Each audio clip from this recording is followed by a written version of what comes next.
Édition du dimanche 25 juillet 2021. Bien le bonjour à tous et merci d'être sur STV. Liberté de manifestation au Cameroun, elle prend source dans la Constitution du 18 janvier 1996 qui affirme dans le préambule son attachement aux libertés fondamentales inscrites dans la Déclaration universelle des droits de l'homme, la Charte des Nations Unies, la Charte africaine des droits de l'homme et des peuples et toutes les conventions internationales y relatives dûment ratifiées par le Cameroun. Et plus loin, cette liberté est aménagée par la loi numéro 90/055 du 19 décembre 1990 fixant le régime des réunions et des manifestations publiques. Mise en œuvre de cette batterie de tests, où est-ce que ça coince? On en parle dans un instant.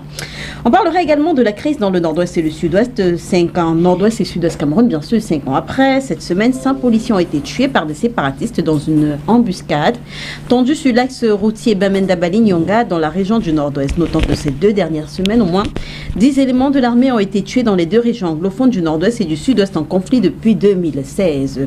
Crise dans le nord-ouest et le sud-ouest Cameroun, où en est-on? En sortie d'émission, on dira un mot, vraiment pas de course, un mot de l'altercation cette semaine entre une élue de la nation et les forces de l'ordre à Bafoussam. Donc on parle de tous ces sujets avec vous. Denis Kobo, vous êtes journaliste. Bonjour et merci d'avoir accepté notre invitation ce dimanche. Le décor a changé. Oui, bonjour Léla et bonjour à tous les spectateurs de STV. C'est avec beaucoup de plaisir que je suis là aujourd'hui. Dans un décor nouveau?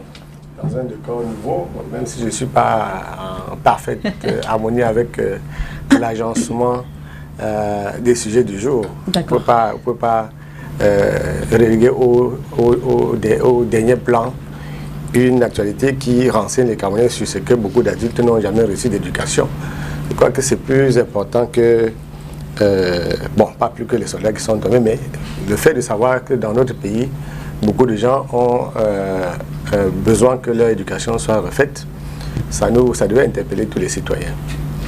Merci Denis Kobo d'être avec nous ce dimanche. À côté de vous, on reçoit Elvadas Kenyé du CPP. Bonjour et merci d'avoir accepté notre invitation. Bonjour Léla, c'est un plaisir renouvelé pour le CPP d'être invité sur votre plateau une fois de plus. Nous profitons, puisque le grand frère Denis nous a tendu la perche, pour saluer tous ces parents-là qui sont dans l'angoisse et le stress de la rentrée scolaire. C'est une situation assez difficile. Parler d'éducation aujourd'hui renvoie à cette période assez difficile qu'est cette période de rentrée scolaire. Nous imaginons toute la hantise qu'ils ont de pouvoir gérer cette rentrée scolaire. Nous leur souhaitons beaucoup de courage et beaucoup de détermination pour pouvoir continuer d'assurer, malgré les difficultés dont ils font face, de continuer d'assurer l'éducation de leurs enfants.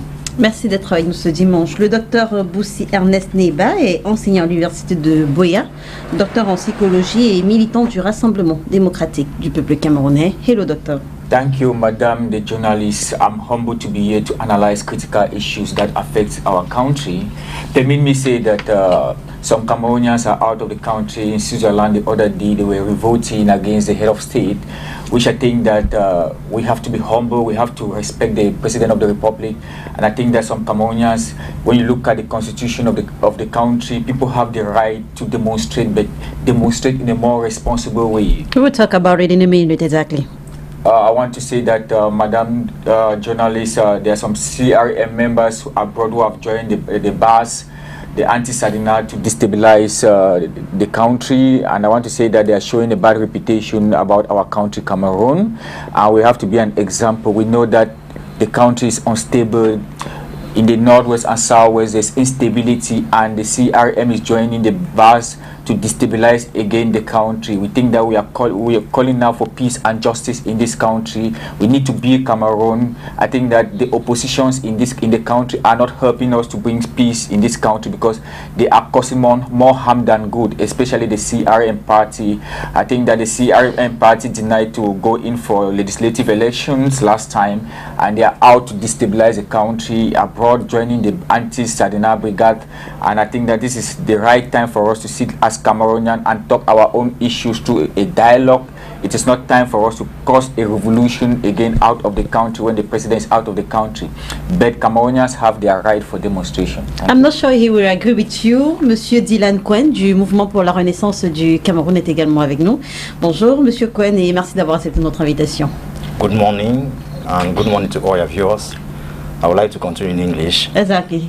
I'll continue. I extend my greetings to Mr. Paul Biya, who is actually having some time, private time, out of country, to tell him that Cameroon is facing a lot of situations. People are dying. Cameroonians are being killed. I want to also greet Mr. René Sadi, the spokesman of Mr. Biya's government, to tell him that the will of the government have been violated by an SDU who actually went opposite to what the government wished, that Cameroon problem should be solved within the country. So we saw an SDU who openly violated that government will. We are so touched. I want also to extend my greetings to all my compatriots, the militants of CRM, who are now paying the high tribute of their fight for liberty, to tell them that the battle is going on, and we can best see that liberty in Cameroon, as we used to say, is totally imbricated by an individual who seems to be the head of the country. So CRM stands with all Cameroonians who are fighting for a total liberation. We stand by them to encourage them and to welcome them that the fight is certainly long, but very soon the end is coming to. We are coming to experience the end. I hope it's okay if I ask the question in French for both of you. Yeah. Okay. Manifestation publique au Cameroun, où est-ce que ça coince alors que le Cameroun, à travers la loi de 1990, reconnaît le droit aux Camerounais d'organiser des manifestations publiques après déclaration? Les partis politiques d'opposition se plaignent de ce que soit interdit de façon presque systématique leur meeting. Alors, on va commencer par vous, docteur. Comment se porte la liberté de manifestation publique au Cameroun? How is it going? Permit me say that in the preamble of our constitution, people have the right for demonstration, and when they are demonstrating, they want to be the country because it's part of their cry to be the country. But in recent times, Madam the moderator, we have seen demonstration in the Anglophone crisis, especially in the early 2017. To be candid, the Anglophones came out genuinely that they were being marginalized in the country, and they demonstrated. And as a Republican country, they were allowed to demonstrate. But it became radicalized when a group of people came and they called themselves the non-state actors, the Ambazonian Republic. That is when the security forces came out. And I think that looking at things from a deeper perspective, the security forces were there to protect the citizens and their properties, but to an extent also there are some security men also who did not do the right thing. We have seen security men also who were very destructive. You talk about the Ngabo incident, where the president of the republic called for an investigation and the military people were put to book. We have seen situation in the country where Madam the moderator, Madam the journalist, where the CRM party are using the Anglophone crisis to gain popularity. We have seen situation where the CRM party refuse to partake in elections in the country, and they go behind to cause demonstration when they know that the country is in heat. People are suffering in the Northwest and Southwest. Let's be honest, being a CPDM doesn't mean that we should not speak the truth to shape the country, where people have lost their life, civilians have lost their life in the Northwest and Southwest, the Ambazonian and the military. Just recently we saw how military people were killed in Bali. And the CRM party came out for demonstration sometime to destabilize the country. They destabilized the country abroad, and they went and destroyed properties in Cameroonian embassy. That is not a good example. Maurice Kamto, who have worked under President Paul Biya as Minister Delegate of Justice, should understand the constitution of the country very well. Professor Maurice Kamto was one of the persons who worked closely with the constitution of this country, the amendment of the constitution since 2008, and he understands the country very well. And I think that Professor Maurice Kamto is being egoistic, and he feels that he must take power by force, and he calls himself president-elect, and he goes around destabilizing the country, in and out of the country, colliding with the bars to destabilize the country, when we are struggling as a people to call for a more inclusive dialogue to where we can sit together and talk our issues, look at the roadmap of Cameroon. But I want to say that... Est-ce que si je suis votre raisonnement, docteur, ce que vous dites, c'est que parce que la situation du Cameroun est parce que le Cameroun est en crise avec le nord-ouest et le sud-ouest, les manifestations publiques devraient être mises en suspens. Yes, what I'm saying, what I'm saying is that the Cameroon is in pain, in trauma, in economic depression. People are in pain in the Northwest and Southwest. I'm coming from the Northwest and Southwest, where some children have not gone to school for 5 years, where their future is not guaranteed for them. And you see opposition parties demonstrating again to cause more harm than good.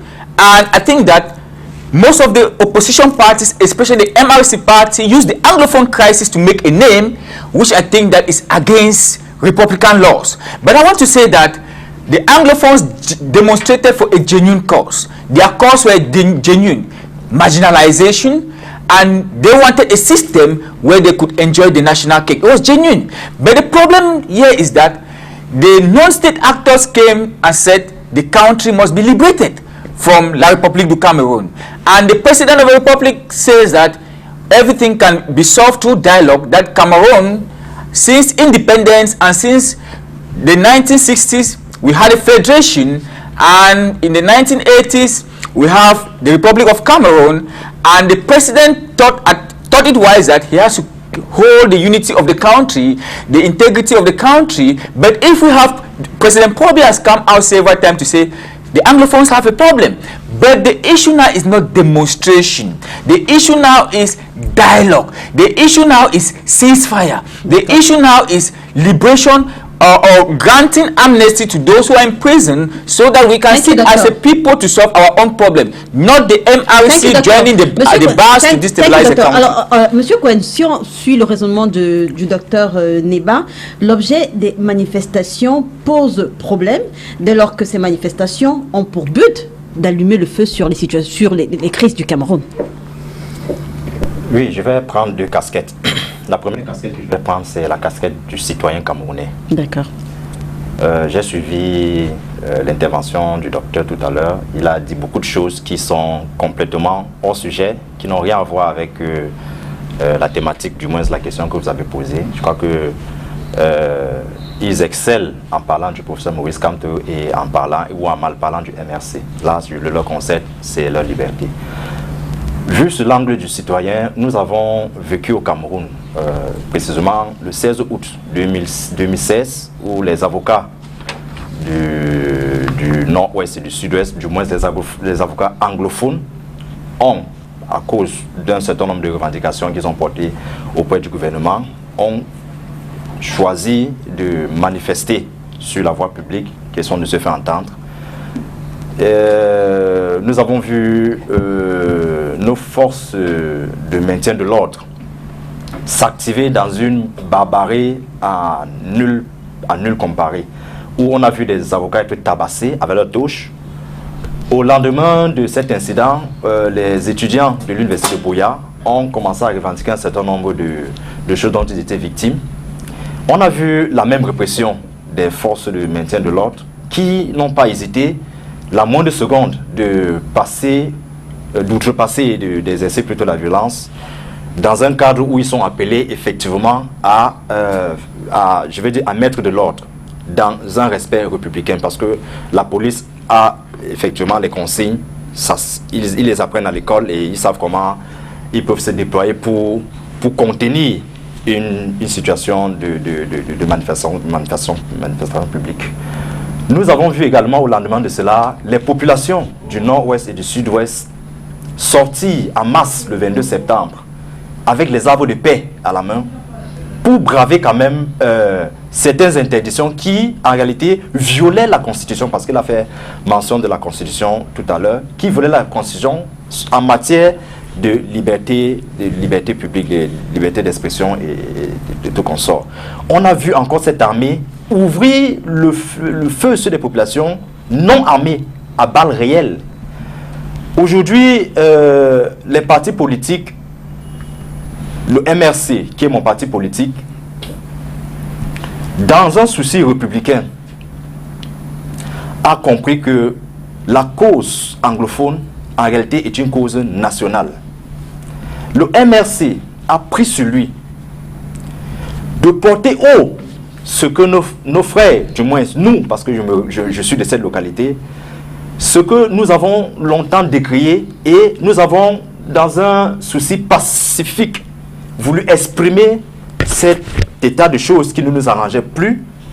Alors, le MRC a donc porté haut ces revendications, a justement énoncé l'objet sur lesquels on devait procéder aux manifestations, parmi lesquelles il y avait, je peux les citer, il y avait le problème de la crise anglophone, il y avait le glissement de la canne, où on revendiquait effectivement qu'il y ait une lumière qui soit faite sur cette canne qui a finalement glissé en 2019, et il y avait le quotidien des Camerounais. Nous n'avons pas hésité de voir ces mêmes forces de maintien de la paix passer à l'acte, où on a vu des vidéos d'un citoyen être tiré. On a certains de nos militants qui ont choisi d'aborder d'autres casquettes, qui ont été témoins oculaires de cette barbarie de nos forces de maintien de l'ordre. Maintenant, en tant qu'homme politique, ça c'est ma posture en tant que citoyen. J'essaie de décrier ce que nous avons vu en matière de violation des libertés individuelles telles que prescrites par notre Constitution. Maintenant, en tant qu'homme politique, je crois que systématiquement, le SDF, le MRC aujourd'hui, font le record des partis politiques qui, quand même, suivent une certaine logique républicaine, parce que marcher au Cameroun fait objet au préalable d'une déclaration. Alors, on a quand même vu ces deux partis politiques, chaque fois qu'ils doivent exécuter une manifestation, respecter la réglementation qui demande de déclarer. Mais, à notre grande surprise, systématiquement, toutes les marches sont interdites. Quand on a ce regard-là, on peut se dire que nous sommes effectivement dans un régime totalitaire qui n'accepte pas la contradiction démocratique. Maintenant, est-ce que le gouvernement, en procédant ainsi, aide la situation? Je crois que tous les Camerounais comprennent que, en réalité, nous n'avons pas le droit d'exercer nos libertés. Nous n'avons pas le droit d'exprimer nos opinions, qu'elles soient politiques, qu'elles soient religieuses, mais beaucoup plus politiques. Que le gouvernement directement va se constituer, va créer des motifs et va même activer sur des leviers comme le tribalisme pour, en réalité, éloigner le débat de la question des libertés individuelles consacrées par la Constitution du Cameroun. Elvadas Kenya, avec vous, on questionne la pertinence des manifestations qui font aujourd'hui l'objet de déclarations. Leur objet face justement à la réalité camerounaise. Oui, écoutez, Madame Léla, lorsque j'ai entendu le compatriote du RDPC prendre la parole tout à l'heure, il a semblé que dans le cas des manifestations publiques, les interdictions et les restrictions de liberté ont commencé en 2016-2018 avec l'avènement de la crise anglophone et les manifestations du MRC. Ou que non, puisque il faut dire que déjà, pour parler des manifestations publiques, depuis 1990, déjà, nos compatriotes, les devanciers dans le combat, ont bataillé pour qu'ils puissent être reconnus aux Camerounais le droit de manifester. Et vous l'avez bien fait tout à l'heure de rappeler que dans notre Constitution, dans son préambule, le Cameroun rappelle son attachement aux libertés fondamentales. Alors, dans la liberté fondamentale, on parle de liberté d'expression. Et l'une des manifestations de cette liberté d'expression-là, c'est cette liberté qu'on peut avoir de manifester et de donner son opinion. Mais qu'est-ce que nous constatons? Qu'il a fallu quand même qu'en 90 déjà, qu'on puisse batailler énormément, qu'on puisse avoir des morts pour obtenir cette liberté de manifester là. Et ça n'a pas empêché aux Camerounais de continuer de travailler pour chaque jour avoir cette liberté et manifester ce droit de pouvoir donner son opinion et de pouvoir dire ce qu'on pense. Mais nous constatons quand même que chaque fois qu'on veut exprimer cette liberté de manifester, de donner son opinion, de s'exprimer, on tombe sous le coup de l'interdiction. Alors que la loi qui a autorisé qu'on puisse manifester librement a donné quand même le cadre dans lequel on pouvait interdire une manifestation. Mais qu'est-ce que nous voyons aujourd'hui? Que systématiquement, les déclarations de manifestation de l'opposition sont systématiquement interdites. Et ce qui est déplorable pour un pays qui se dit être un pays de droit, être un pays de liberté. Ce n'est pas acceptable que systématiquement les manifestations de l'opposition soient interdites. On parlait du SDF qui est un parti qui est sur la scène depuis 90, depuis l'avènement de cette loi par exemple, qui a connu rien que pour la ville de Douala 52 interdictions, ce qui est énorme. Je ne parle pas du CPP parce que le CPP, après avoir échoué, après avoir observé qu'il y avait systématiquement des interdictions, a décidé de ne même plus déclarer ces manifestations. Parce que déclarer les manifestations qui tombent sous le coup de l'interdiction à chaque fois, c'est dit que la loi n'est pas respectée. Nous avons vu il y a quelques jours une manifestation du MRC être interdite du fait de argan pour ceux-là qui auraient risque de troubles à l'ordre public et risque de propagation du Covid-19. Je voudrais quand même interroger ces motifs d'interdiction. Nous avons vu le 21 juillet, M. Manaouda Malachi manifester à Mokolo, dans l'extrême nord, pour soutenir Paul Biya. Je crois que quand on parle de l'extrême nord, on a la chance sur ce plateau d'avoir le grand frère de journaliste Denis Kouebo qui a fait un tour dans cette région-là pour s'imprégner de la réalité de la crise avec Boko Haram. Donc manifester à un jet de pied de la frontière avec le Nigeria, où sévit Boko Haram, avec les risques d'attentats, sans que le sous-préfet ne trouve matière à interdire cette manifestation-là. D'après le quotidien Le Jour, il y avait 20 000 participants à cette manifestation. Et il n'y a pas, on ne s'est pas dit à un moment donné que ça constituait un danger pour les populations, pour les manifestants, parce que Boko Haram utilise ces dernières années des attentats. Et rien que pour le mois de juin, on a connu 4 attentats du fait de Boko Haram. Il n'y a pas eu d'interdiction. On a vu également que pendant cette manifestation-là, M. Manaouda Malachi, qui est le ministre de la Santé, n'a pas pensé qu'il était bon d'observer des mesures barrières. On a vu tous ces manifestants ne pas observer des mesures barrières, donc être susceptible de propager le Covid-19. Donc quand on vient aujourd'hui entendre un sous-préfet qui, sous le prétexte de troubles à l'ordre public, de risque de propagation de Covid-19, interdit une manifestation, nous pousse à réfléchir et de nous dire simplement que puisque nous sommes en dictature, c'est la seule raison qui justifie l'interdiction des manifestations au Cameroun.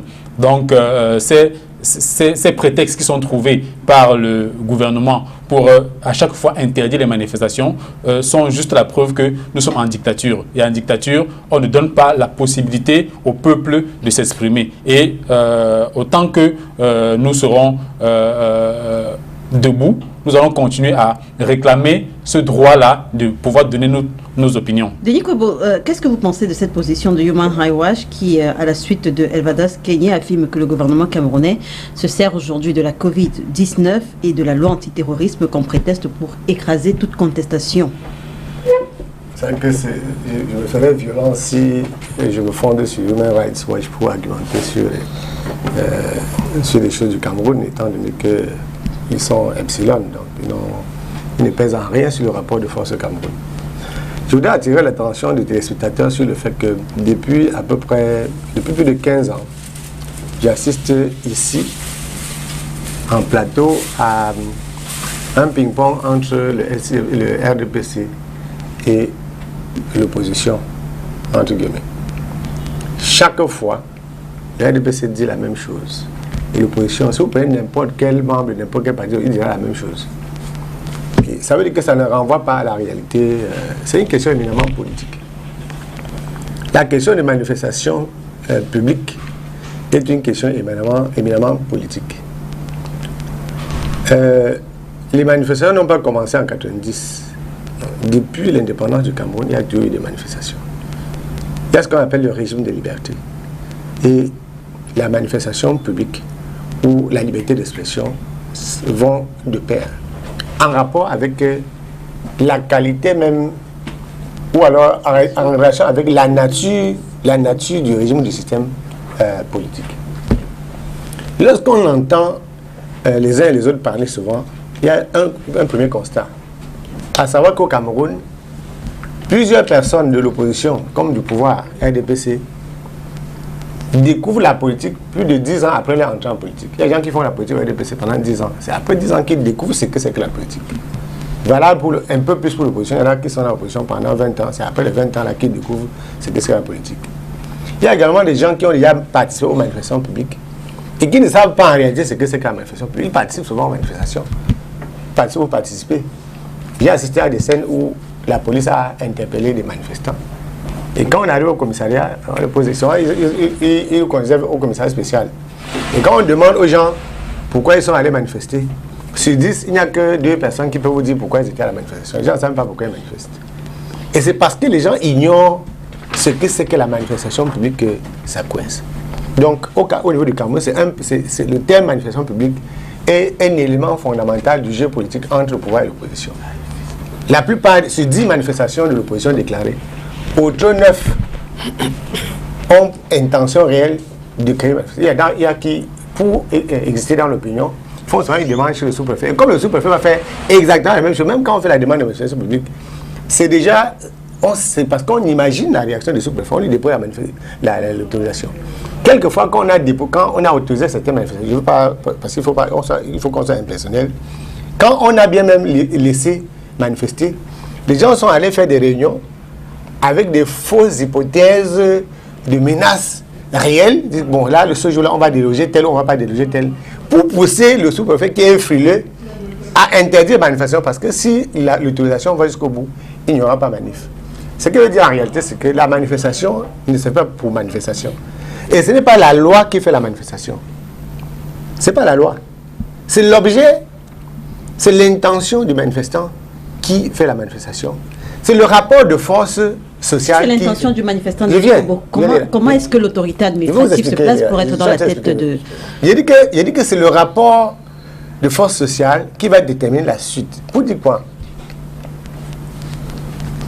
Les manifestations qui ont le plus réussi dans ce pays, et on peut les répertorier, moi j'ai assisté, j'ai participé à la plupart de ces marches-là, n'étaient ni déclarées ni autorisées.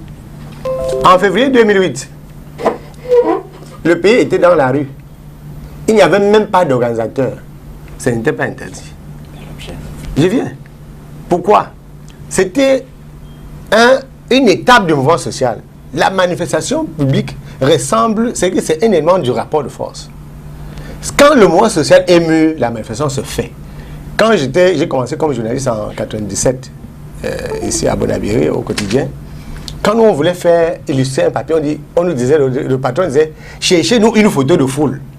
On partait chercher les photos de Foundi à Bonabiri, le jour où Foundi entrait à Bonabiri, Foundi a aidé à Foundi à Kumba. On fouillait, on avait dans notre banque au journal des photos de foule, c'est avec les couleurs qu'on reconnaissait la marche de l'UNDP.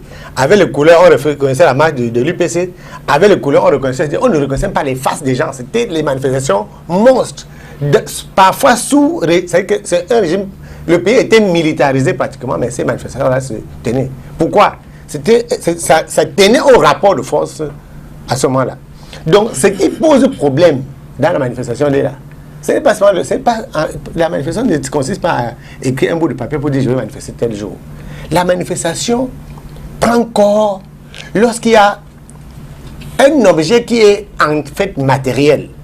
Lorsque Komatekel décède ici, à l'hôpital de la Kentini, n'est-ce pas, toute la foule était dehors. J'ai vu, il y avait plein de militants du RDPC dans la manifestation, plein de militants du MS, tous les partis politiques étaient dans la manifestation. Personne n'avait déclaré, personne n'a interdit. C'est ça la manifestation, c'est une forme de manifestation. Alors, lorsque, sorti d'une élection présidentielle, par exemple, si je suis ce que vous dites, Denis Kobo, c'est qu'on ne devrait pas cheminer selon la loi qui dit quand même que les manifestations... J'étais en train de dire que, je parlais de notre façon à nous tous d'aborder la question de manifestation.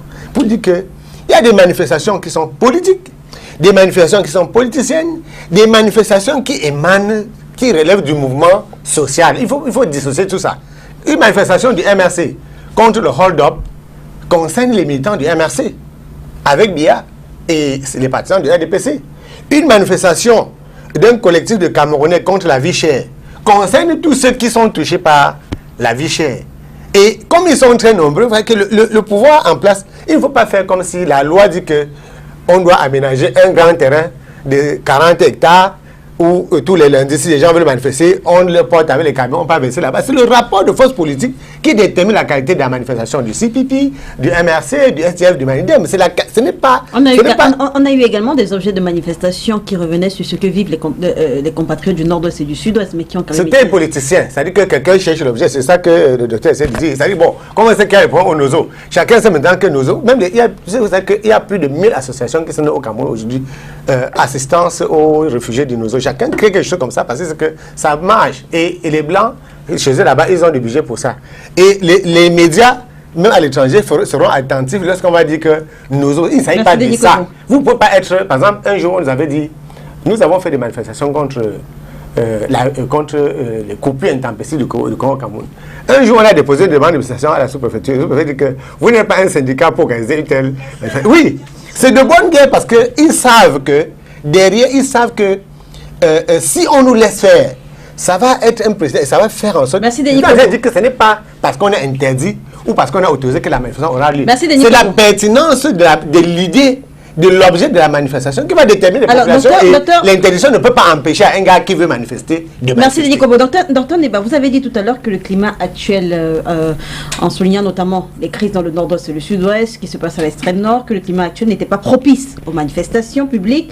Pourtant, si on se réfère à ce que dit Elvadas Kenyé, il y a un 2 poids, 2 mesures dans l'attitude de l'autorité administrative qui autorise finalement, c'est un abus de langage parce que la loi parle de déclaration, qui autorise les manifestations du Rassemblement démocratique du peuple camerounais ou alors les manifestations à la louange du chef de l'État et interdit finalement les manifestations de l'opposition. Okay, I want to say that before you want to manifest, authorization is given by the divisional officer of that environment. Non, pas du tout. Encore que la loi parle de déclaration, pas autorisation. Aucune autorisation n'est requise par la loi. Permit me talk, please. Aucune autorisation n'est requise. Je vous en prie, je vous en prie. Docteur Neba, que dit la loi? Que dit la loi sur le régime des manifestations publiques? Que dit la loi camerounaise? The law is there. Oui. The preamble of the constitution is there. People have the right to demonstrate. As he was talking that there's no freedom of speech, but he's here talking and they are here talking, and it's freedom of speech. You talk and you call the president Mr. Paul Biya. It's freedom of speech. Granted by. It's freedom of speech. We are talking here. We talk against the government. It's freedom of speech. I want to say that the law is there. It's clear. Before you demonstrate, you write to the administrators of that environment. You do not just go out and you start demonstrating. But many a times too, people come out and demonstrate when the pain is there, when they feel that they bypass the administration. Especially what happened in the early 2017 in the Northwest and Southwest. People came out and demonstrated because they were suffering, they were in pain, they were in anarchy, and that demonstration they did not take authorization, they did not collect authorization from any person. He was talking about. Permit me talk, please. I'm the one talking. Permit me talk, please. Before the permit me talk. Before the Anglophone started demonstrating, there were no guns. Let's be honest. People came out with peace plan and demonstrated. It's when there was confrontation between the security men and the people, we started seeing disasters. But I want to say that the security men also, at times, they go destructive because they are there to protect the people and their property. But when they demonstrate, at times you see them now using, it is not good to use live bullets. Because in other countries, they don't use live bullets. You use rubber bullets to make the people scare away. But we are saying that the security men should protect the people. They should protect the people and their properties when doing demonstration. We have seen the situation in South Africa. The former president of South Africa, Jacob Zuma, was alleged of stealing state funds, using state funds to furnish his house when he was in power, and money laundering. But when the Constitutional Court called for him, in the presence of the court of law, he was not there. But they used the forces of law and order came to his house, they took him out. And the people started rioting and demonstrating. Revenons, docteur, à la préoccupation d'Evadas Kenyé. Revenons à la préoccupation d'Evadas Kenyé. Qu'est-ce que vous répondez à la préoccupation d'Evadas Kenyé qui dit qu'au Cameroun, actuellement, les manifestations de l'opposition sont de façon systématique interdites, quand en face, les manifestations du Rassemblement démocratique sont autorisées par l'autorité administrative? When you look at the demonstration of oppositions, they have a hidden agenda. And their hidden agenda is to destabilize the country. In the 90s, when multi-party politics started, Nijon Fundi... Est-ce qu'on pourrait pas vous accuser est-ce que c'est pas un procès d'intention finalement que vous faites à l'opposition quand vous parlez d'agenda caché alors que l'objet de la manifestation est écrit est clair sur le document à l'autorité? Most of times, the opposition parties write the subject of their demonstration, but they go out, they do not respect the subject of their demonstration. We have seen situations, especially with the MRC party, they write a subject and they have a hidden agenda. They go out and destabilize the country. We have seen situations, especially with the CRM party, their demonstration is not out to tell the government something. The CRM party is so egoistic in such a way that they go out and you see they call President Kamto President-elect.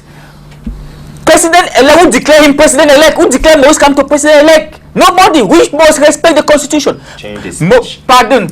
Change the speech. Pardon. Let me talk, please. I did not. When you were talking, you have your way of talking. Permit me talk.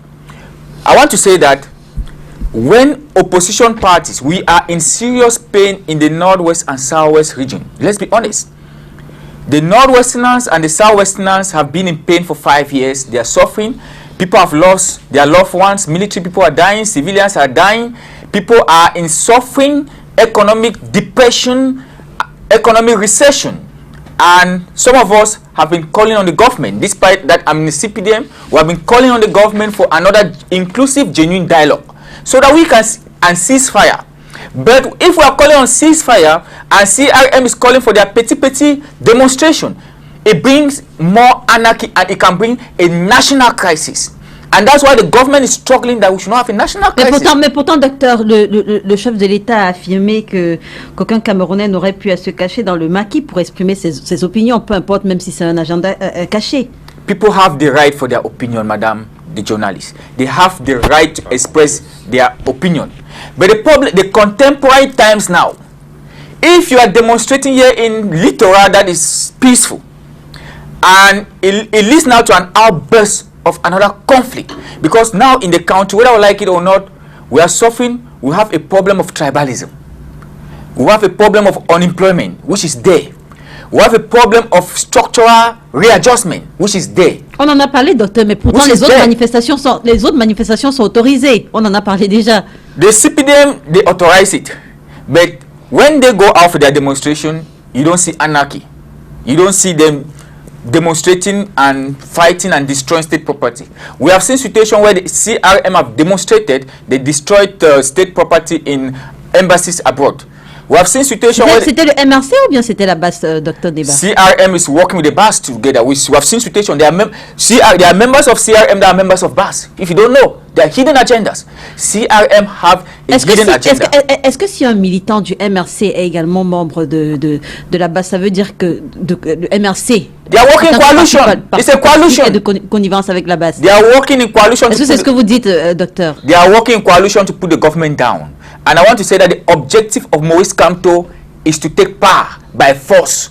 And that's why his own kind of demonstration is being perturbed, is being stopped by the government, because his demonstration is to destabilize the national territory. Merci. Allez-y, Dylan Kwan, avant. Je voulais embrayer sur ce que le docteur Neval disait tout à l'heure, que si vous avez posé la question, si est-ce qu'un militant du MRC fait partie de l'organisation appelée BAS Et on leur trouve, est-ce que cela inclut directement la responsabilité du MRC?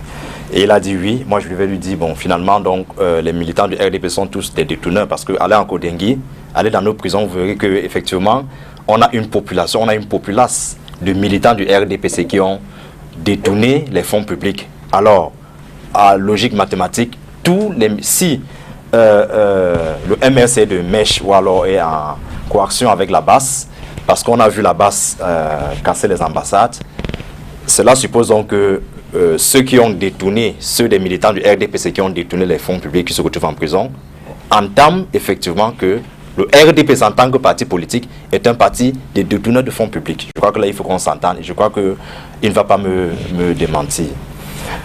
Voyez-vous, quand vous consultez les militants ou alors le communicant du RDPC, vous comprenez qu'il manque d'arguments parce que le seul argument qui peut encore tenir, c'est justement de me dire ou alors de vanter le MRC et son président. Moi, ça me réjouit. En outre, je vais un peu rappeler quelque chose.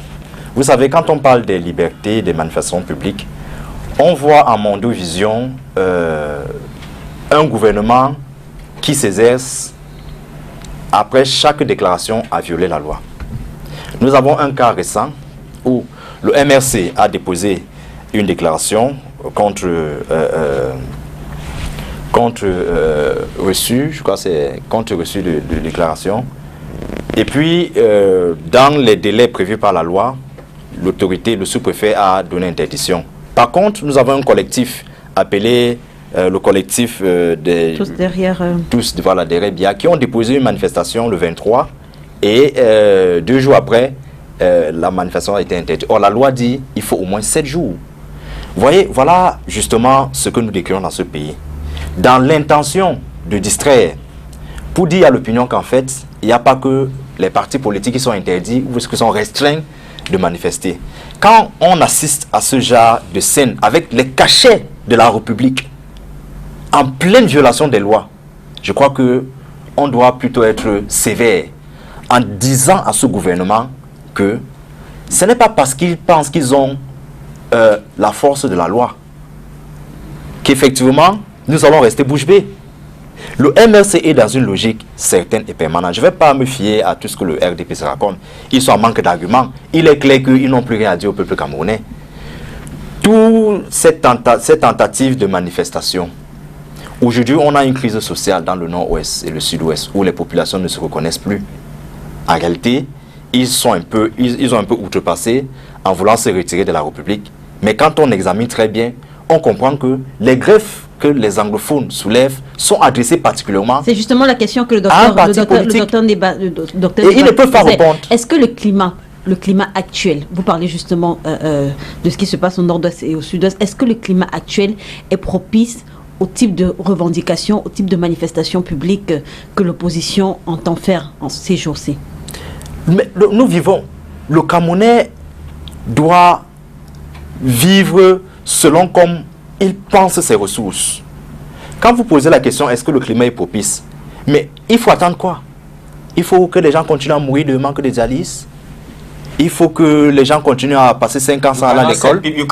Docteur Deba, je vous en prie. Est-ce qu'il faut qu'on continue à tuer les citoyens camerounais, soit disant qu'on est en train de respecter le climat? Non. Je crois que le peuple qui est en réalité dépositaire du pouvoir, à tout moment, peut se saisir et dire stop.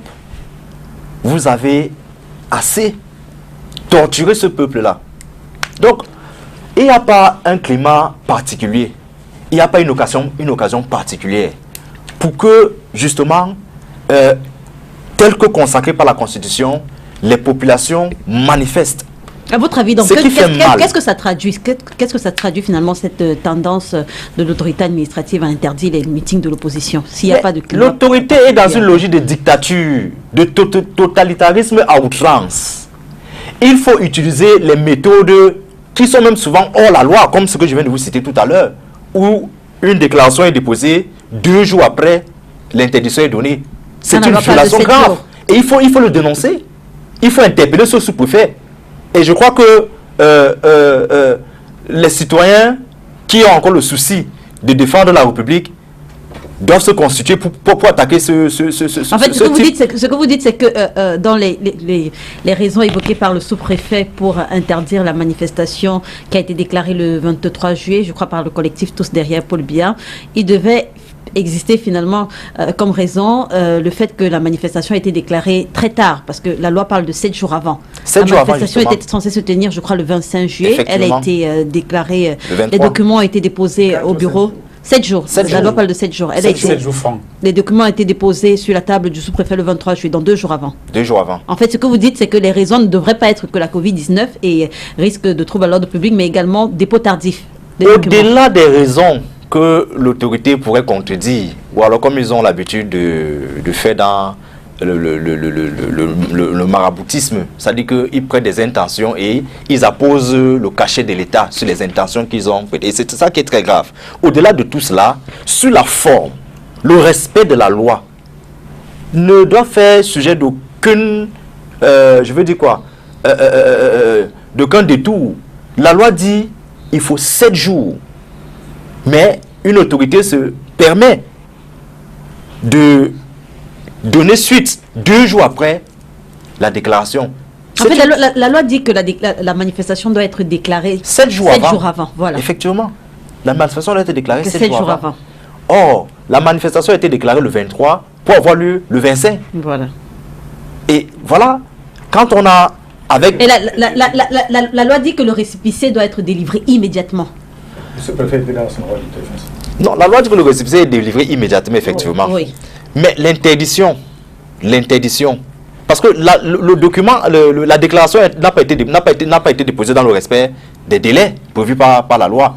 C'est-à-dire que la suite que le sous-préfet donne ne cadre pas avec les délais prévus par la loi. Et donc, moi j'ai envie de dire, ce document n'a pas lieu d'être. Ou alors, si ce document est maintenu, il doit être attaqué. Elvadas Kenny, à votre avis, de qui viennent ces instructions d'interdiction? Du régime en place ou alors c'est juste le fait d'une poignée de hauts fonctionnaires zélés? Systématiquement, les manifestations sont interdites. Mais avant de répondre à votre question, permettez que je revienne sur des contre-vérités qui ont été proférées sur ce plateau par le représentant du RDPC ici présent. Il s'est exprimé comme si pour manifester au Cameroun, on avait besoin d'une autorisation. On a besoin d'une autorisation de personne pour manifester au Cameroun. Aucune autorisation pour manifester. On a au plus, d'après la loi, besoin de déclarer la manifestation pour qu'elle puisse être encadrée. Et obtenir un récépissé. Voilà, pour qu'elle puisse être encadrée, pour qu'il ne puisse pas avoir de débordements pendant la manifestation. Donc, dire qu'on a besoin de l'autorisation ici, c'est une contre-vérité. Et le RDPC qui s'est endormi dans son confort avec la malgouvernance, l'injustice et autres là, a même oublié que la loi ne prévoit pas qu'il faut une autorisation pour manifester. Et le représentant du RDPC sur ce plateau revient là-dessus à plusieurs reprises. Il a même poussé le bouchon plus loin en estimant qu'il faut un climat propice. Il faut quel climat pour manifester au Cameroun? Il faut qu'il pleuve, qu'il fasse soleil, qu'il neige pour manifester au Cameroun? Non, il faut arrêter ça. Il a même estimé qu'il faut des sujets précis pour manifester au Cameroun. Le Camerounais a le droit de donner son opinion sur tout ce qui lui chante.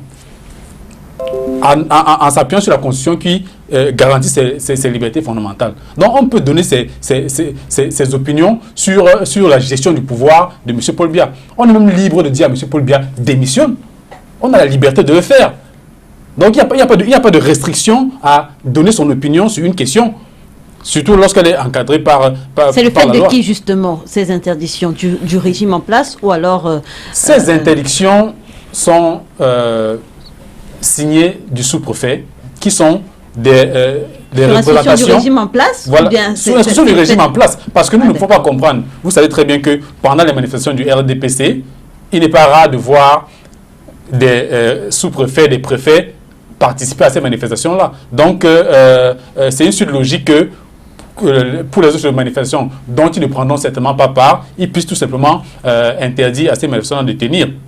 Je dois vous rappeler que nos camarades Mira Angoum, Etienne Sama, Moussa Bello, Télémembou et Nana Konis ont été arrêtés le 18 septembre 2020 parce qu'on les soupçonnait d'avoir l'intention de vouloir manifester le 22 septembre. Ça fait 10 mois qu'ils sont en prison. 10 mois qu'ils sont en prison, ils sont malades. Vous avez vu très récemment notre camarade Télé Membou enchaîné sur un lit ici à l'hôpital à Kintini. Une image effroyable pour un Camerounais qui a pensé qu'il fallait que nous puissions nous exprimer sur la gestion de la République. Non, nous pensons qu'il faut arrêter cela, que le RDPC doit cesser cette manie-là qu'ils ont de vouloir prendre les autres Camerounais pour un ensemble de cons. Elvadas Kenyé, pourquoi à votre avis les politiques n'usent que très rarement des recours légaux à leur disposition? Parce que la loi de 90 précise qu'en présence d'un refus de l'administration, les organisateurs de la manifestation peuvent saisir le président du tribunal de grande instance du ressort qui doit se prononcer dans un délai court, c'est-à-dire avec célérité. Oui, pour ce qui est du CPP, le CPP a attaqué à maintes reprises des sous-préfets devant le tribunal administratif pour des cas d'interdiction en violation de la loi. Et devant la fin, qui a été toujours la même devant les tribunaux, nous nous sommes dit, il n'est plus besoin de demander, de déclarer nos manifestations systématiquement pour pouvoir les tenir. C'est pourquoi, depuis 2014, nous ne déclarons plus de manifestations et nous les tenons. Depuis que le CPP manifeste sans déclaration, avez-vous déjà entendu qu'il y a eu trouble à l'ordre public?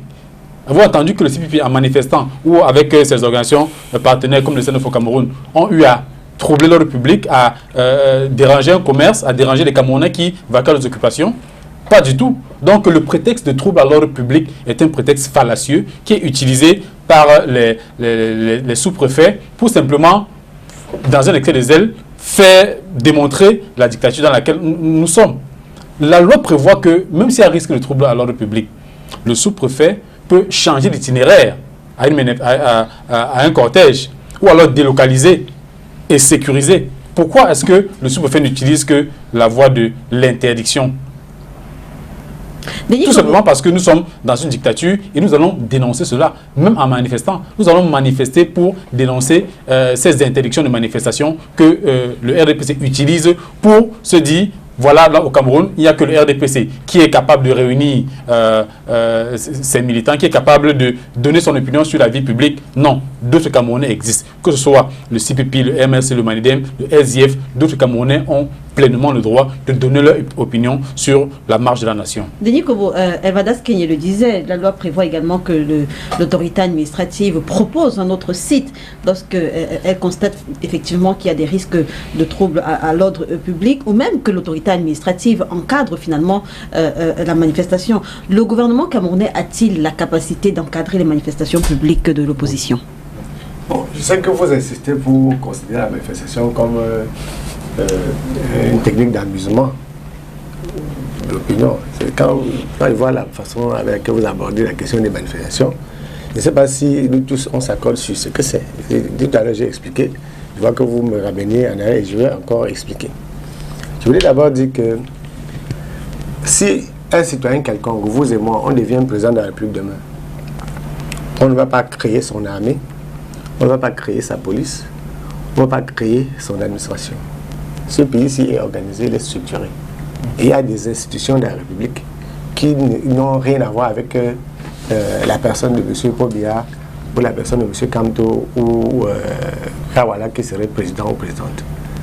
Si les citoyens sont dans une... Je n'ai pas dit... Je ne suis pas dans le jugement. Je n'étais pas dans le jugement. Il est l'ombre qui règne finalement partout. Quand vous dites que... Ce n'est pas de ça. Je dis que les institutions de la République, les institutions doivent être les mêmes. La présidence de Kawala, de Moïse Kamto, de Pobia ou de John Frundi devait signifier la même chose. C'est ce que j'ai dit. Je ne suis pas dans le jugement de valeur. Dans le jugement de valeur est généralement et nécessairement politicien. Et je dis que si vous devenez président aujourd'hui, là, demain lundi, vous n'avez aucune capacité d'enlever les policiers qui sont là. Ce sont les policiers du Cameroun. Les militaires qui sont là sont les militaires du Cameroun. Les gendarmes. Parce que quand vous voyez un citoyen, vous êtes un homme politique. Quand je viens sur un plateau d'une télévision qui est encadrée aussi par la loi, vous dites, les militaires tuent les civils, les militaires tuent. Quand vous dites ça, vous voulez qu'on arrête le débat. Parce que nous-mêmes, on est passé de poursuite. Mais le simple fait d'assister à un plateau de télévision où quelqu'un vient dire que les militaires ont massacré tel. Revenons à la question de Nicobo. Ce que je dis là est plus important que la question. Je dis que c'est un préalable et nous sommes dans une république et la loi encadre tout ce que nous faisons.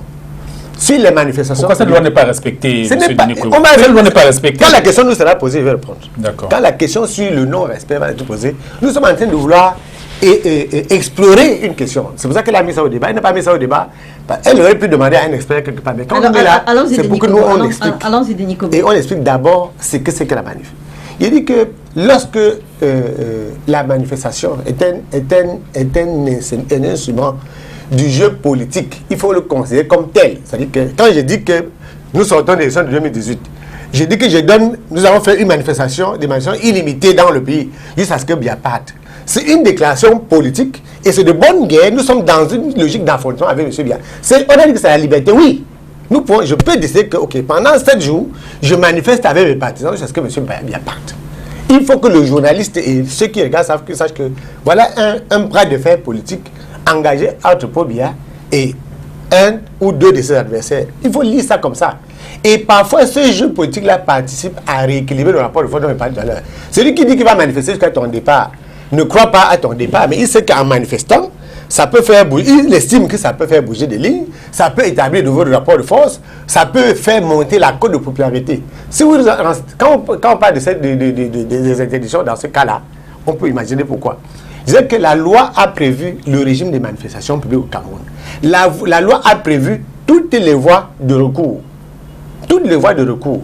Si nous sommes dans un débat, dans un échange convivial, dans un échange intellectuel sur la question, on indique le cas de manifestation, on indique les cas de violation de la liberté de manifestation et on explore les voies de recours tout à l'heure. Voilà, il dit tout à l'heure. Mais ce que vous ne répondez pas à votre propre question. Non, mais parce que vous pouvez pas dire... La loi prévoit également que l'autorité administrative encadre. Je vous ai expliqué, c'est vous qui avez refusé de prendre le fil. Si vous avez pris le fil dès le départ, donc en regardant les voies de recours, j'ai dit que il ne suffit pas de tout ça pour comprendre le jeu des manifestations. Il fallait donc me demander quel est l'élément que j'apporte. L'élément que je vous apporte quand il parle de rapport de force, c'est que, indépendamment de ce que la loi a dit, parce que c'est de bonne guerre. Vous savez que c'est de bonne guerre. C'est l'anarchie. Ce n'est pas l'anarchie. Est-ce que vous appelez la... Ce n'est pas l'anarchie. Le camarade du CPSP a dit que depuis, il ne déclare plus. On ne l'a pas arrêté.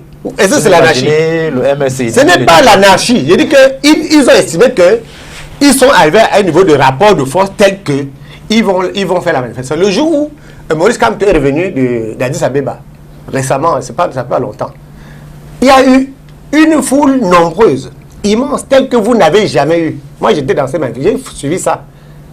Les militants du MRC ont marché dans tout. Voilà, la presse était là. Est-ce que la police a été un seul manifestant le jour-là? C'était une manifestation monstre.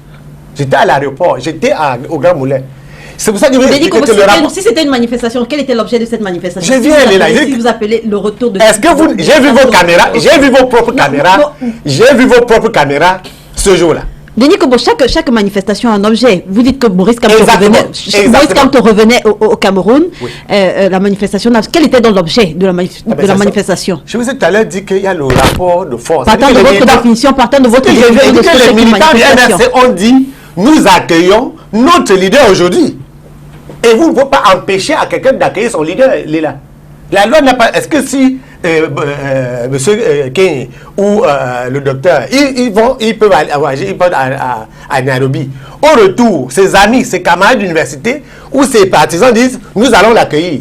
Il sera difficile à l'autorité administrative de trouver le motif d'interdire que ces camarades viennent, puisqu'il ne connaît pas le nombre de personnes qui viendront l'accueillir. C'était pour dire que, ouais, voilà une situation où spontanément, des militants du MRC sont sortis, accueillir le leader, et il n'était pas possible, ce n'est pas faute de le vouloir. Peut-être l'autorité administrative voulait bien empêcher cela, mais quand ils ont vu la masse critique mobilisée pour... En fait, vous conseillez à l'opposition camerounaise face au refus de l'autorité administrative de n'organiser que des manifestations spontanées. Ce n'est pas une affaire. J'ai dit que en février 2008, on n'a pas exigé la demande de manifestation à quelqu'un. Lorsque les militants du MRC sont sortis pour accueillir Maurice Kamto, on n'a pas exigé une autorisation, on a arrêté personne, on n'a pas tiré sur la foule. Mais lorsque vous utilisez la... Parce que quand on dit que... Donc après, vous avez l'autorité, vous avez cité les conventions tout à l'heure. Elles sont internationales et la loi nationale ne peut pas être contraire aux conventions internationales. Mais sachez que si malgré les conventions internationales, malgré les lois nationales, cela n'est pas appliqué, c'est parce que cela dépend du régime politique. Il y avait une époque où, quand tu venais sur un plateau, qu'on a parlé comme ça, là, tu sors d'ici, tu sais où tu pars aller là. Présentateur et nous tous. Après, il y a des Camerounais qui sont battus en 1990 pour que, même si ce n'est pas respecté à la lettre, on soit obligés de tolérer que les citoyens se mettent comme nous sommes là, on parle.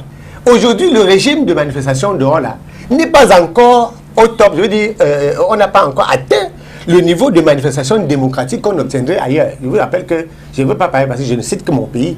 Vous voyez quand c'est que les forces qui tiennent au pouvoir en France se font en France. En tirant, on a tué des gens en France pour la manifestation. On a mis des gens en prison injustement en France. Vous dites que... Mais les gilets jaunes étaient encore dans la rue l'autre jour. Quand vous avez des raisons légitimes de manifester, pas des raisons subjectives ou des raisons sectaires de manifester, l'objet, même si le pouvoir en place est réticent à la manif, c'est parce qu'il ne veut pas. Il ne veut pas en réalité céder. Il sait que vous êtes en train de manifester pour une... il faut que vous nous demandiez... Denis Kombo, si on manifeste, est-ce que c'est pour... Si on essaie de manifester, est-ce que c'est pour que le pouvoir sache que les raisons, l'objet... Parce que vous certains dépendantistes vous donnent l'impression que la manifestation est une notion tellement philosophique qu'elle est inscrite dans la Constitution. Chaque matin, on a dit que chaque matin, les gens se lèvent, ils sont 70 000. Ils disent que nous, on part à Bonandieu, ce n'est pas de ça qu'il s'agit. Quand on veut manifester, et c'est pour ça qu'il faut poser les vraies questions à ceux qui disent qu'on interdit les manifestations. Quand on veut manifester, première chose, il y a l'idée de manifestation. Deux, on manifeste pourquoi? On manifeste pourquoi? Quand vous dites que on sort d'une élection présidentielle de 2018, Monsieur Denis Kwebo, qui n'a pas voté, parce que moi je n'ai pas voté, j'ai dit je donne 7 jours à Bia pour partir, parce que les conventions internationales permettent que je manifeste. Est-ce que vous oubliez que les conventions internationales, même la charte que vous avez citée, indique les conditions de dévolution du pouvoir démocratique? C'est ça que les mêmes chartes disent comment on accède au pouvoir démocratiquement. Comment est-ce qu'on respecte les institutions démocratiquement élues? Il ne faut pas seulement aller piquer l'aspect de la manifestation. Comme il y a des manifestations qui interviennent dans certains pays lorsqu'il y a blocage. Il y a blocage, c'est-à-dire qu'on a l'impression que rien ne bouge plus. Si de façon politicienne, moi je décide, je peux manifester contre le régime de Paul Biya et j'assume toutes les conséquences, j'ai tout dit.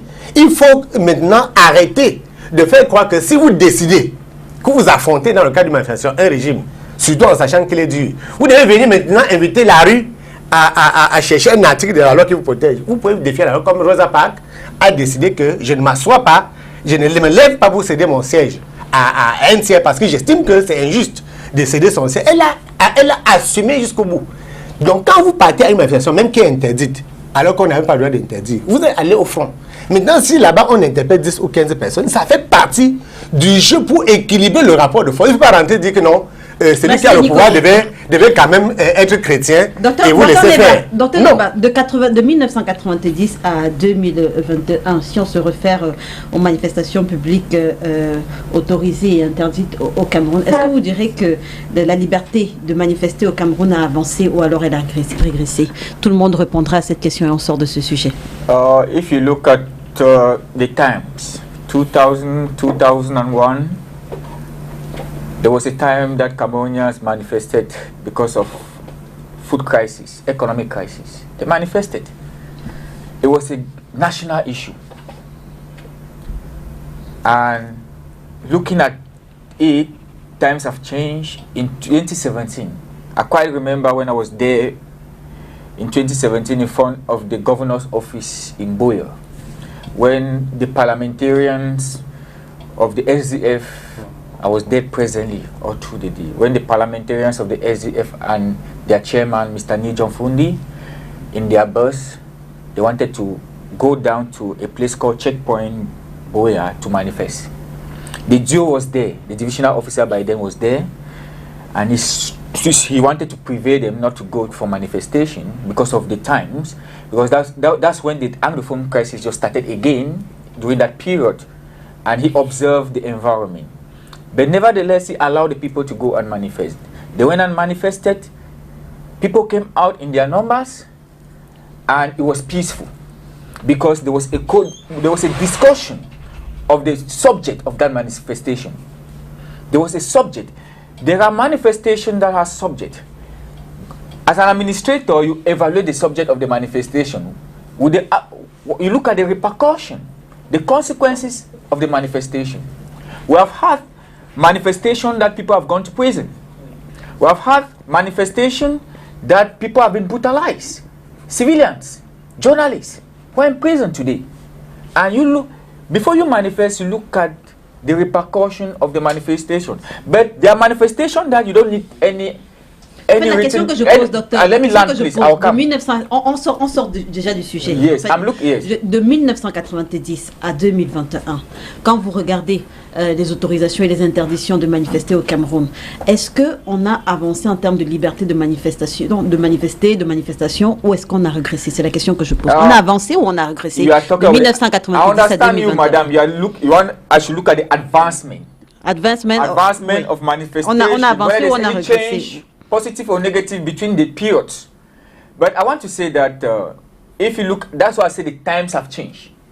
And people have the right for manifestation. There's a human right for manifestation.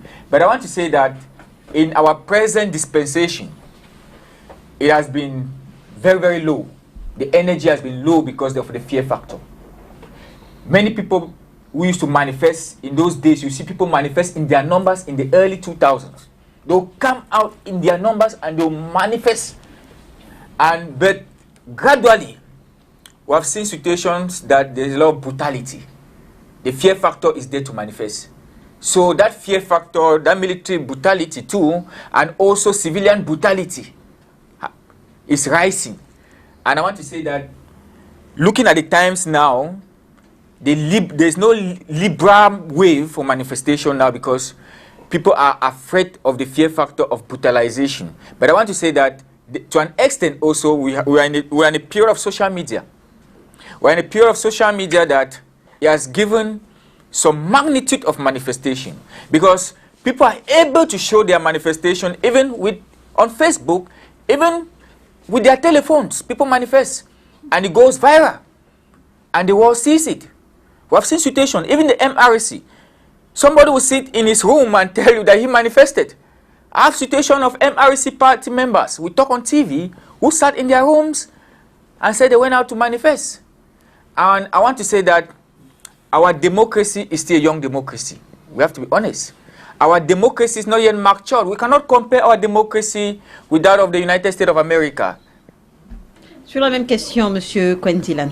Oui, sur la même question, je suis avec appétit ce que le communicant du RDPC. Vous savez, le RDPC n'a pas d'argument, comme je vous ai dit. Le RDPC... You have no argument, sir. Bon, est-ce que les manifestations ont évolué au Cameroun? Si on fait entre les années 90 à date... Depuis la loi de 1990. Depuis la loi de 1921. Oui, on peut dire que les manifestations ont évolué en faveur du parti au pouvoir. Parce que, voyez-vous, le parti au pouvoir systématiquement fait des démonstrations, de manifestations publiques à leur aise. Nous avons vécu le cas récent de Marois où la suite du ministre Malaouda Malachi a justement sans autorisation préalable, parce qu'on n'a vu aucune autorisation signée d'une autorité, d'un sous-préfet, a manifesté malgré le grave risque de la Covid, a manifesté librement et je crois que c'est à ce niveau, on peut dire pour le gouvernement, pour le RDPC, la manifestation, je veux dire la loi sur les libertés de 90 a permis que le RDPC justement de façon systématique réussisse à démontrer à la face du monde que qu'ils ont une forte, je veux dire quoi, une grande force de mobilisation. Maintenant, en ce qui concerne l'opposition, je crois que les évidences sont claires. Aujourd'hui, les partis politiques qui bataillent sur le champ politique ne manquent pas d'utiliser tous les espaces prévus par la loi. Vous savez, quand j'entends M. Denis Kwebo parler d'une sorte, faire l'apologie d'une sorte d'anarchisme, moi je suis un peu très mal à l'aise parce que la Constitution, est-ce que les Camerounais se sont constitués? Vous êtes le plus anarchiste du Cameroun. Les Camerounais ont conclu dans leur contrat social que pour manifester, voilà ce qu'il faut faire. Les partis politiques responsables comme le MRC s'est inscrit dans cette... quand quelqu'un conteste droit de ligne, il est libre de contester. Et là, la loi le lui confère. À ce moment-là, ce n'est pas la non, sauf que pour contester, so it's only the MRC that have the right. It's only the MRC that have the right pour contester, il y a les préalables à remplir que le MRC prend sur lui de le faire. Et justement, comme dans la logique justement de violer les lois, on voit comment les fonctionnaires nommés par le président national du RDPC s'exercent sans aucune gêne à interdire systématiquement. Donc, vu sous cet angle, on peut dire la loi sur les libertés de manifestation j'ai envie de dire, ressemble au régime d'Aïdjo. Parce qu'il est quasiment impossible, en dehors des espaces médiatiques que vous faites le soin de nous offrir, nous, je veux dire les acteurs politiques, il est quasiment impossible d'exprimer la moindre opinion sur l'espace public. Or, dans une logique certaine, dans, je veux dire, la logique démocratique, un État gagnerait à permettre que les citoyens s'expriment pour taire les mots sociaux. Merci, M. Cohen. Denis Kobo, sur la même question, de 90 à 2021. On a régressé de plus de 15 ans, pour des raisons que vous avez évoquées. Vous avez dit tout à l'heure qu'il y a des gens qui manifestent sans savoir ce qu'est une manifestation. Ils ne savent pas comment on l'organise, ils ne savent pas comment on la déclare même. Il y en a qui ne savent pas que quand on manifeste, il y a un objet. On a régressé parce que dans les années avant, même 87, 90, il y avait des milliers de personnes dans la rue pour réclamer de la nourriture, des milliers de personnes dans la rue pour réclamer la fin de la vie chère, des personnes dans la rue pour réclamer le vivre ensemble des Camerounais. Ce sont des émeutes, monsieur Kwebo. Ce sont des émeutes. C'est la manifestation. Non, mais quand vous parlez de manifestation sur le plan de la loi, parce que je crois qu'on sait de quoi il est question. Les nouveaux politiciens pensent que une manifestation n'est manifestation que si elle est organisée par un parti politique. Les manifestations des partis politiques, en réalité, sont des manifestations privées. Oui. C'est-à-dire que quand le RDPC organise une manifestation, c'est pour eux, les RDPC. Quand le CPP organise sa marche, c'est pour le CPP. Quand c'est stand-up au Cameroun, ce n'est plus seulement le CPP parce qu'ils sont un ensemble de formations politiques. D'accord? Il y a des manifestations qui sont d'intérêt général. Et les manifestations qui ont le plus réussi au Cameroun, c'est les manifestations qui ne concernaient pas seulement une personne ou un parti politique. Les manifestations qui sont faites pour glorifier un homme politique, qu'il soit du pouvoir ou de l'opposition. Qu'il soit du pouvoir. Elle qualifie de manifestation que si elle a été déclarée. Non, c'est pas ça. C'est ce que la Constitution dit. Laissez. Maintenant, ce que vous dites, vous faites la démonstration des émeutes qui ne sont pas à négliger. Je vous dis que lorsque les Camerounais sortent en masse pour aller à la Kentini parce qu'une jeune femme vient de mourir avec son bébé, ça s'appelle manifestation, pas une émeute. C'est une manifestation. On n'a pas cassé l'hôpital. Ils sont allés crier devant l'hôpital. On a un collègue journaliste qui travaille ici à STV. Sa femme est morte à la Kentini de suite d'erreur médicale. J'étais à la tête de cette manifestation devant la Kentini à l'époque aussi. Ça fait plus de bientôt 20 ans. Nous étions là-bas. Les policiers, le commissaire spécial est venu tranquillement. Apparemment, il voulait même se mettre à genoux devant nous pour nous supplier de baisser la garde. Parce qu'il savait que nous étions en colère pour une chose ou une autre.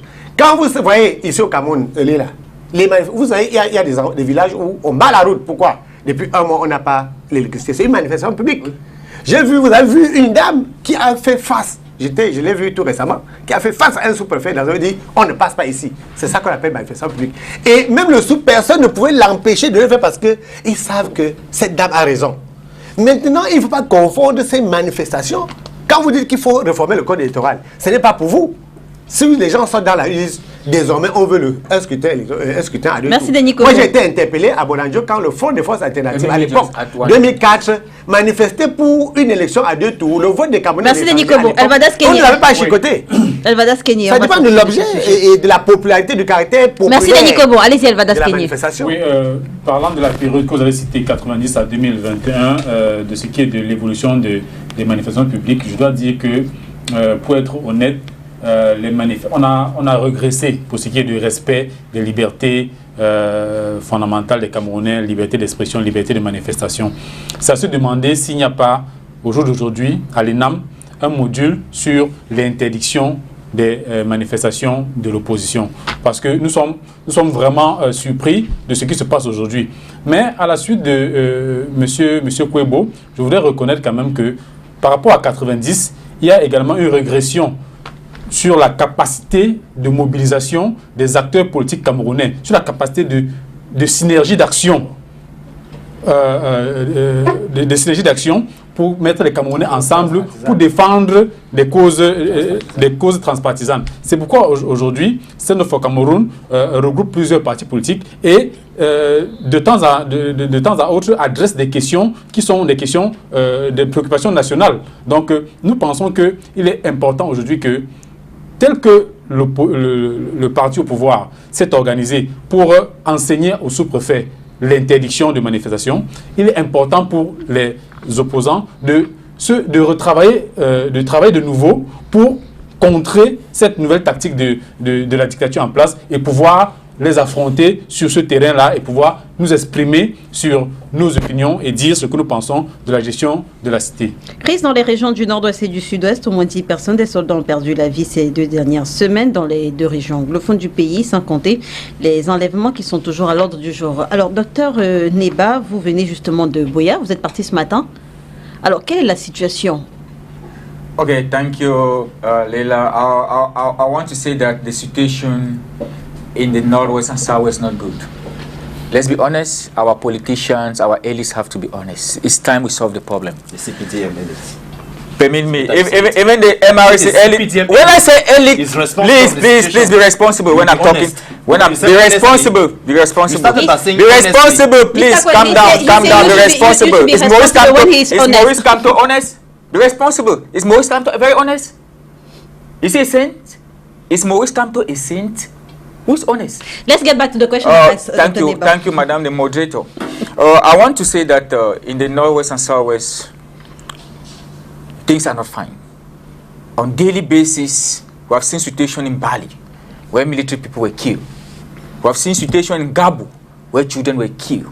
We have seen situation in Moyoka, where a little baby was killed. We have seen situations where men of God have died.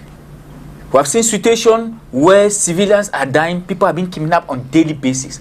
I've had situations where people have been demanded ransom for over 5 million. A common man, where do you take 5 million to pay for a ransom? We have seen situations where people have been adopted, as we are talking about how many divisional officers were kidnapped by the non-state actors. They declare one died. We have not seen the others. Where are the others? We have seen situations where journalists are in prison. The common man is in prison. Many people are in prison today because of the Anglophone crisis. For 5 years, I want to say that most adolescents are not going to school. Go to my village even. Our schools are grass. Go to our villages. Some of our chiefs have migrated. They are no more dead. That's genuine. Go to our villages, our parliamentarians in the northwest and southwest, especially in the grassroots, in the suburbs, have migrated. They are no more there to tell you that the situation in the northwest and southwest is deteriorating. Let's be honest here. And it will be time for us as elites, political elites. I will not talk about only political elites, economic elites, and elite. Even my MRC gentleman here is an elite. You are an elite. Everybody's an elite. He's a journalist. He's an elite. You are an elite. All of us are elite. It is our responsibility to solve the crisis.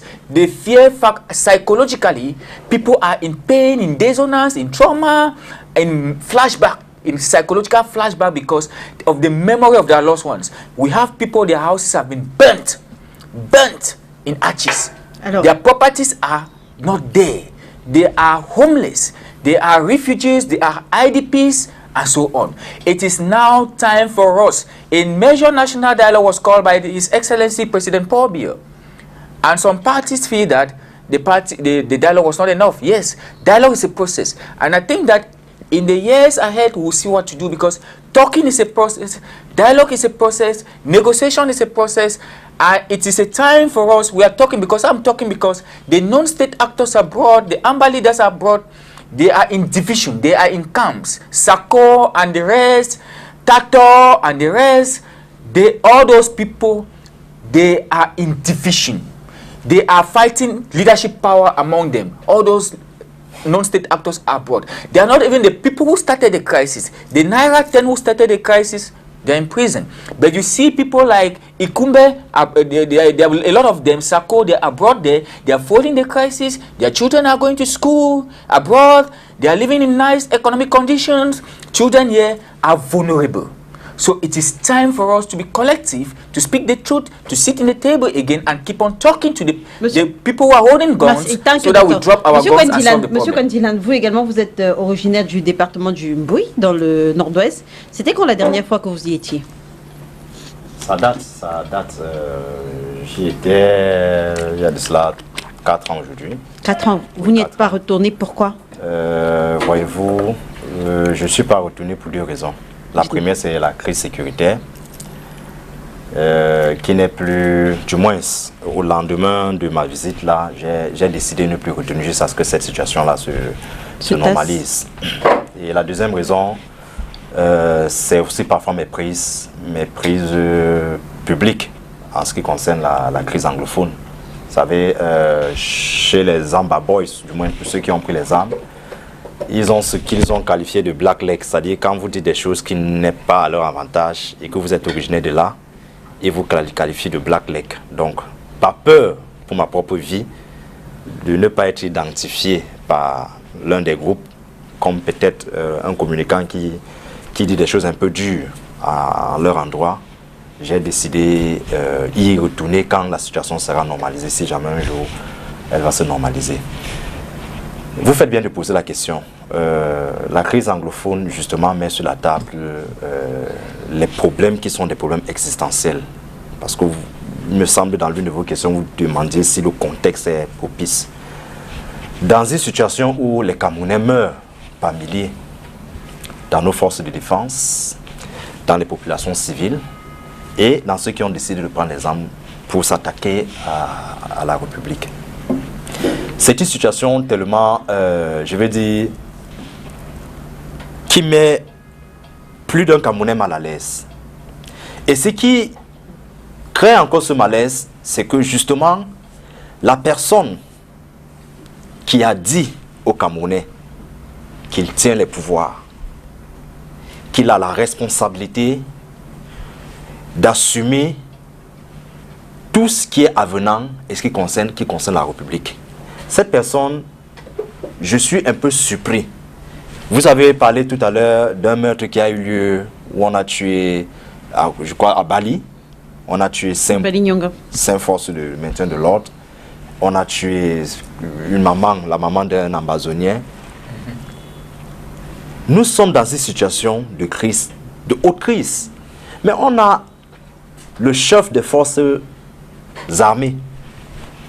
Celui-là qui doit, en réalité, non pas seulement piloter, je veux dire, les troupes sur le terrain, mais chercher la cohésion nationale, qui est carrément absent.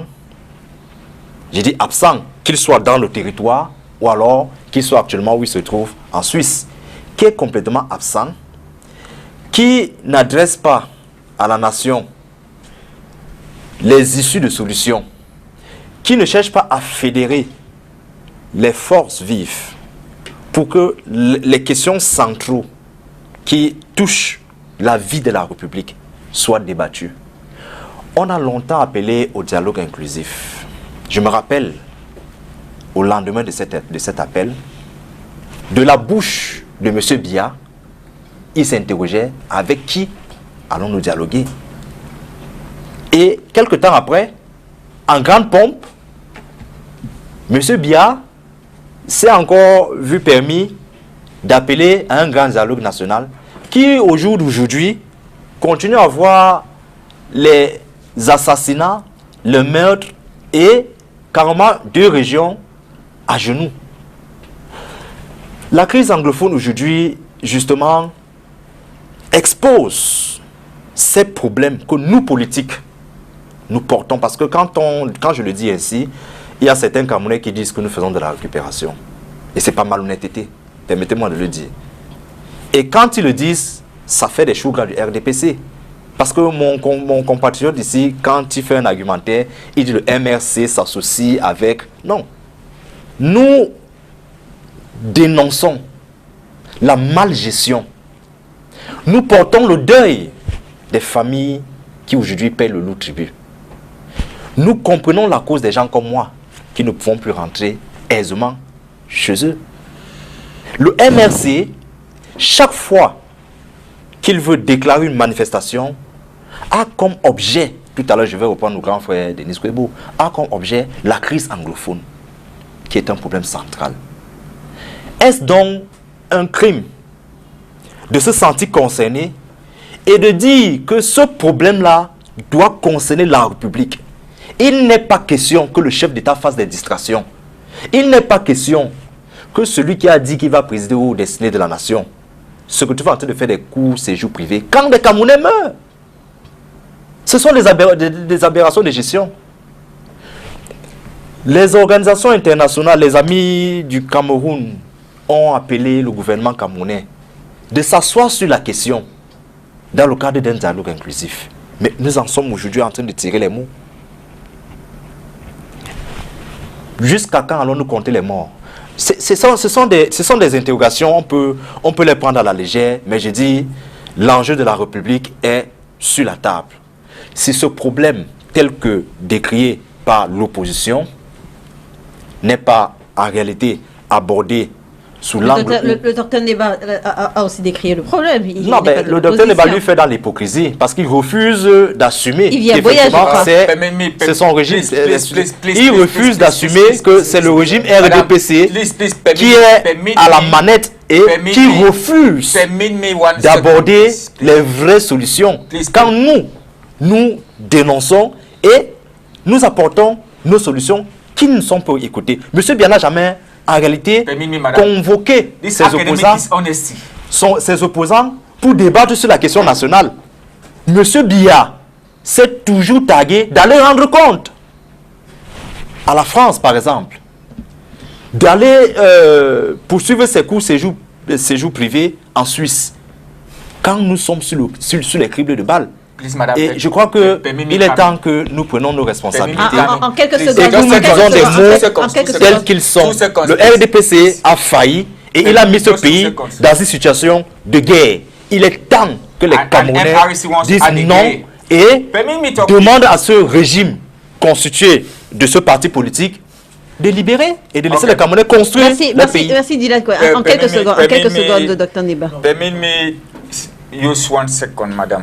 I think that there's some academic dishonesty for my brother here because he has not even stayed in the Northwest. He doesn't live in the Northwest and Southwest.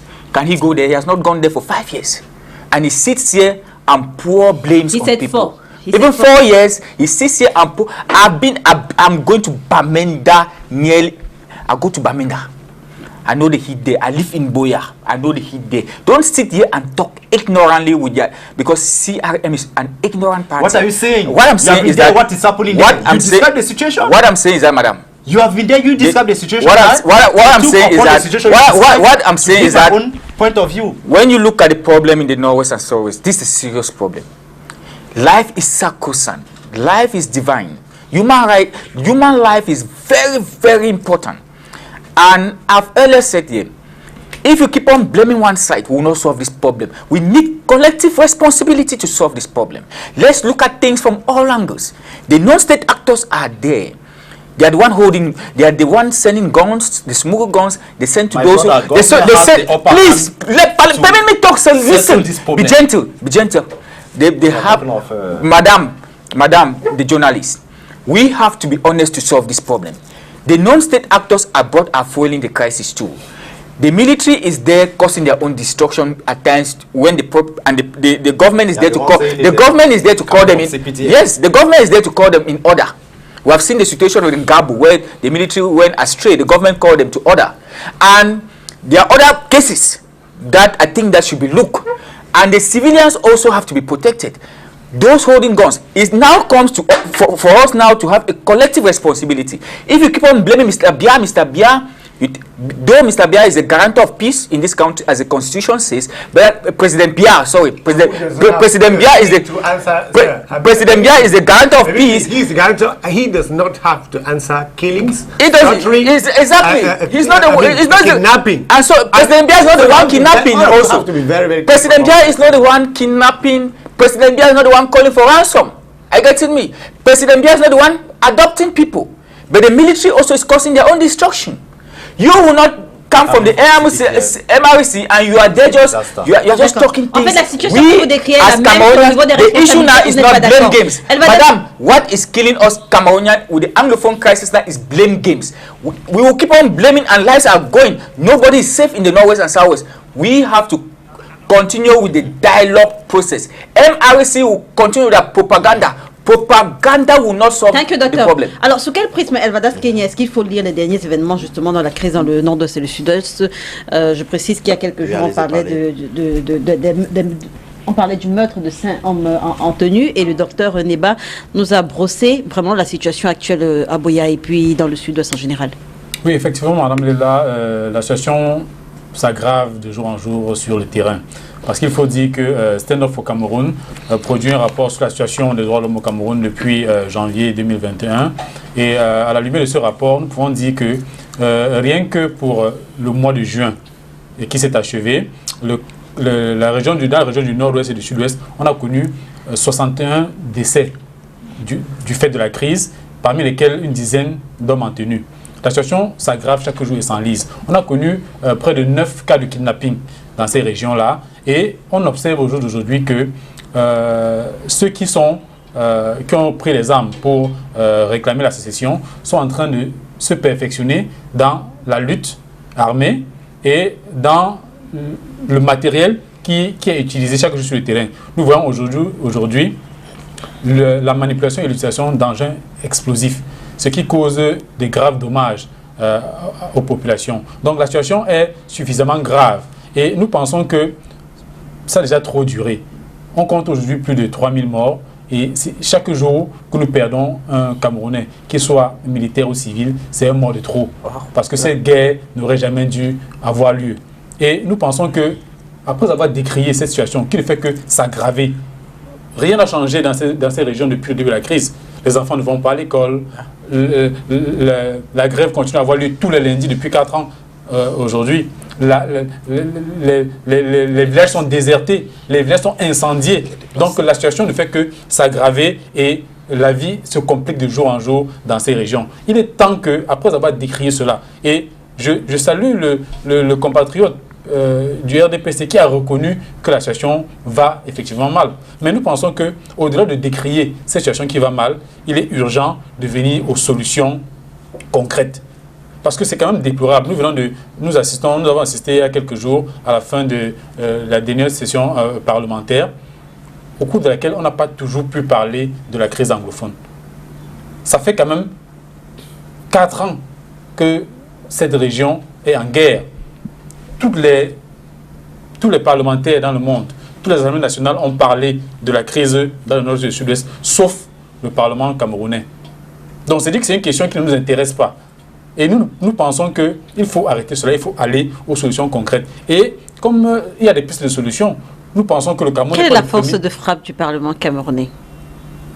Déjà avoir l'honnêteté de reconnaître qu'une partie du Cameroun est en guerre, que des Camerounais meurent, devrait permettre aux parlementaires de donner un autre ton, d'autres éléments de langage et de pouvoir ouvrir la perspective pour qu'on puisse avoir des solutions concrètes. Parce que ce n'est que les parlementaires qui sont censés être ceux qui ont été désignés par les populations pour les représenter, qui peuvent...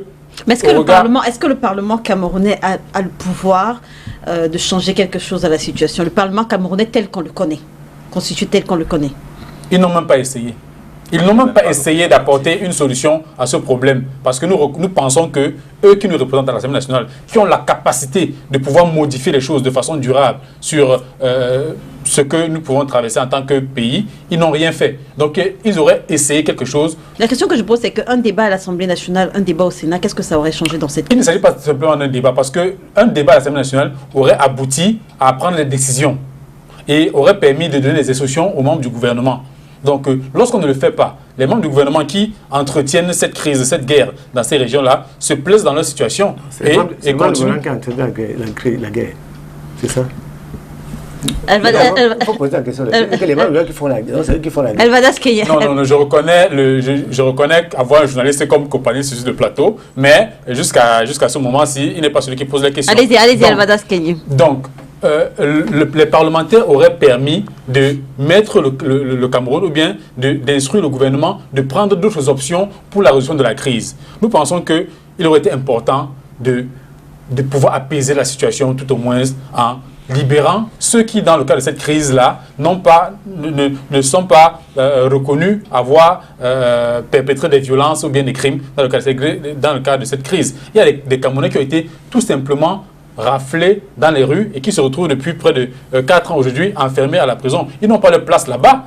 Il faut au moins, pour décrisper la situation, commencer à libérer ceux-là. Parce que nous pensons qu'il n'est pas acceptable que ceux qui ont décrié que la route était de mauvaise qualité à Bamenda se trouvent en prison et que ceux qui ont été reconnus comme avoir pris les armes, avoir certainement tué d'autres Camerounais, peuvent déposer les armes et venir être encadrés et nourris de nos impôts sans que nous ne puissions. Donc, il y a des solutions qui existent. Merci, nous n'avons expérimenté aucune solution et nous continuons tout simplement à décrire la situation. La situation est suffisamment grave et il faut arrêter de décrire seulement. Il faut passer maintenant aux solutions concrètes qui peuvent permettre Denis Kobo, entendre les discours des autorités camerounaises, on serait en train d'aller vraiment vers une accalmie. Pourtant, à écouter le docteur Neba qui vit dans le sud-ouest à Buea, la situation se détériore au fil des jours. Depuis le début de l'émission, je voulais avoir un temps. Je voulais d'abord dire à ceux qui me regardent depuis beaucoup d'années qu'il y a des jeux auxquels je ne participe pas. Je ne peux pas être sur un plateau de télévision où un panéliste affirme devant vous qu'il faut s'adresser aux ministres qui font la guerre. Il faut répondre parce que vous êtes journaliste. Vous n'avez pas à me demander de lui répondre. Et cette façon, vous voyez que le Cameroun, là, si vous donnez la clé de la bombe atomique à n'importe quel gars dehors, là, il va vous dire qu'il peut la manipuler. C'est quand même étrange. Quand vous voyez les types de solutions qu'on esquisse pour une guerre... Denis Kobo, vous n'avez peut-être pas remarqué, mais il a corrigé ses propos par la suite. Il n'a jamais corrigé. Moi, j'étais par la suite, Denis Kobo, par la suite, il n'a jamais corrigé. Denis Kobo, par la suite, il a dit que si les parlementaires camerounais... Ça sortait comme ça sortait seulement. Donc, on corrige quoi? Denis Kobo, vous savez pertinemment... On a des exemples. C'est pas la possibilité. On a le gouverneur qui a appelé les populations des DOC. Je savais. Voilà, je savais. Voilà, je savais que... Qui n'a aucune sens dans son langage. Et je savais que ce serait... Oui, je savais que c'est ça.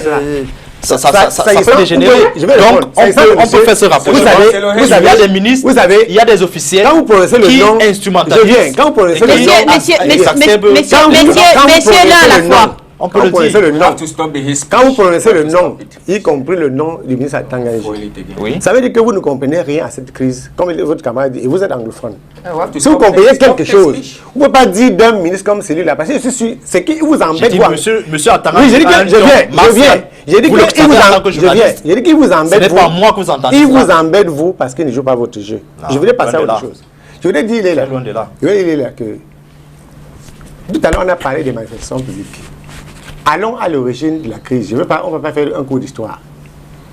Je voulais que ceux qui s'essayent à la compréhension du fonctionnement de l'État sachent que le jour où vous réussissez à décrédibiliser l'État, à décrédibiliser les représentants de l'État, comme beaucoup de néopoliticiens financés par qui on sait le fond, vous allez obtenir ce qui se passe au Nozo. Pourquoi? Quand vous venez ici, il y a eu une Gabou. Est-ce qu'il y a une Gabou à Douala? Est-ce qu'il y a un Gabou à Nubel? Est-ce qu'il y a un Gabou à Yaoundé? Abertois. Vous venez ici être malhonnête foncièrement pour ne pas reconnaître que ce qui se passe au Nozo se passe dans une zone de guerre et que cela ne pouvait pas se passer dans une zone de non-guerre. Donc quand on décide un jour de créer sa propre république sur Facebook, de chercher des alliés qui vont avoir des financements des États-Unis ou de la diaspora, il faut s'attendre aux conséquences qu'on voit là. Aucun militaire camerounais n'est mort à Bafoussam, ville, à Yaoundé, à Beltois, à Ebolova, du fait d'une guerre qui n'existe pas. Donc quand on crée la guerre, il ne faut pas se transformer en disciple de Jésus pour dire que les gens vont mourir. Chaque fois que vous allez créer la guerre quelque part, il y aura des morts. Mais monsieur Denis, je viens. Qui a créé la guerre? Je ne parle pas de vous, vous. Je dis oui, que quand je dis c'est lui qui crée, je ne parle pas de vous. Je dis que quand quelqu'un crée la guerre, quand quelqu'un crée la guerre, qu'il sache que les gens vont mourir. Que ce soit les militaires, que ce soit les civils, ou que ce soit celui qui a pris les armes. Et la solution ne consiste pas à venir ici chercher une popularité. Depuis le début de la crise en 2016, les Camerounais vont sur le plateau, font de plateau en plateau pour chercher la popularité. Ils se disent qu'en disant que je soutiens le Nozo ou je soutiens tel, c'est tout le monde qui est ça. Tout le monde n'est pas responsable d'une guerre. Celui qui est responsable d'une guerre dans une république, c'est celui qui prend les armes contre la république.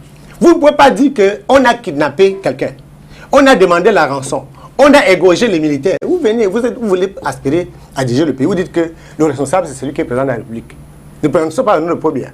Quand moi, je serai président, ou vous, ou M. Kenny, on ne peut pas dire que si quelqu'un a égorgé un citoyen quelque part, surtout un militaire, c'est le fait de M. Kenny ou mon fait. C'est le fait de ce qu'il a fait. La responsabilité pénale est celle de qui? C'est du terrorisme. Quand il y a du terrorisme, on peut pas dire que... Est-ce que vous allez, avec votre permission, vous tous là, vous pouvez aller sur la toile, mais chercher un débat où des Américains font le procès des militaires engagés en Afghanistan. Vous savez ce qui se passe au Mali. Vous avez vu combien de personnes parlaient en des thèmes assez...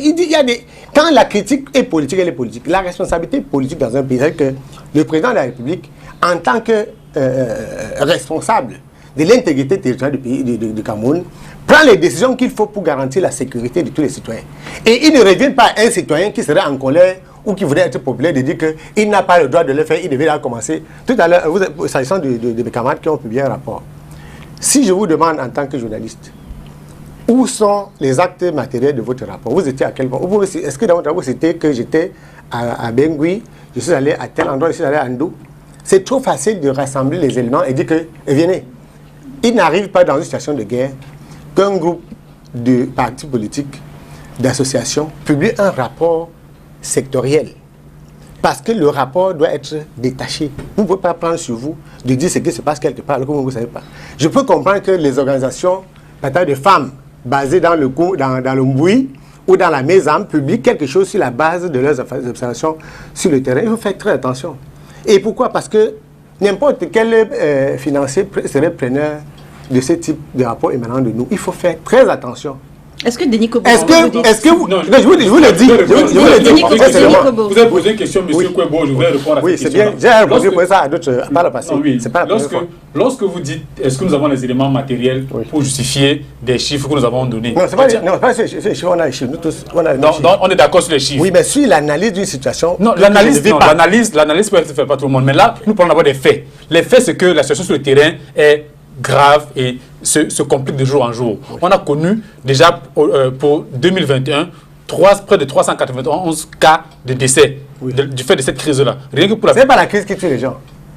Pour qui non, c'est pas la crise. Écoutez, il y a des termes qui sont utilisés comme ça parce qu'on est en politique. Si on a enlevé une personne, c'est un... Attendez. Si on enlève une personne, c'est un fait. Je n'ai pas jugé de celui qui a tué ou bien celui qui n'a pas tué. Vous jugez, vous savez que vous jugez. C'est un attentat. Un attentat qui fait 5 morts, c'est 5 morts d'attentat. S'il y a un accident de circulation, c'est un accident de circulation. C'est pourquoi si on a kidnappé si un Camerounais qui meurt, qu'il soit civil ou militaire, c'est un Camerounais de trop qui est décédé. C'est ce que nous disons. Oui. Donc nous pensons pas aujourd'hui que vous le savez. Dès le début de la guerre, c'est comme ça qu'il faut savoir. Non, je pense que c'est trop facile. C'est trop facile. Permettez au docteur Neba de s'exprimer. We are living in a hot zone, a very hot zone that if I tell you now that go to Kumba, you not go. Yes, it's true, I know. We are living in a hot zone. If I tell you go to Kumba, you not go. We have situations that people have been traveling to Kumba. They have been shot. I've gone there, and they don't even know who shoots. So when you know, I've gone please permit me talk. When you sit here and say, when you sit here and say, going there more than you. Please,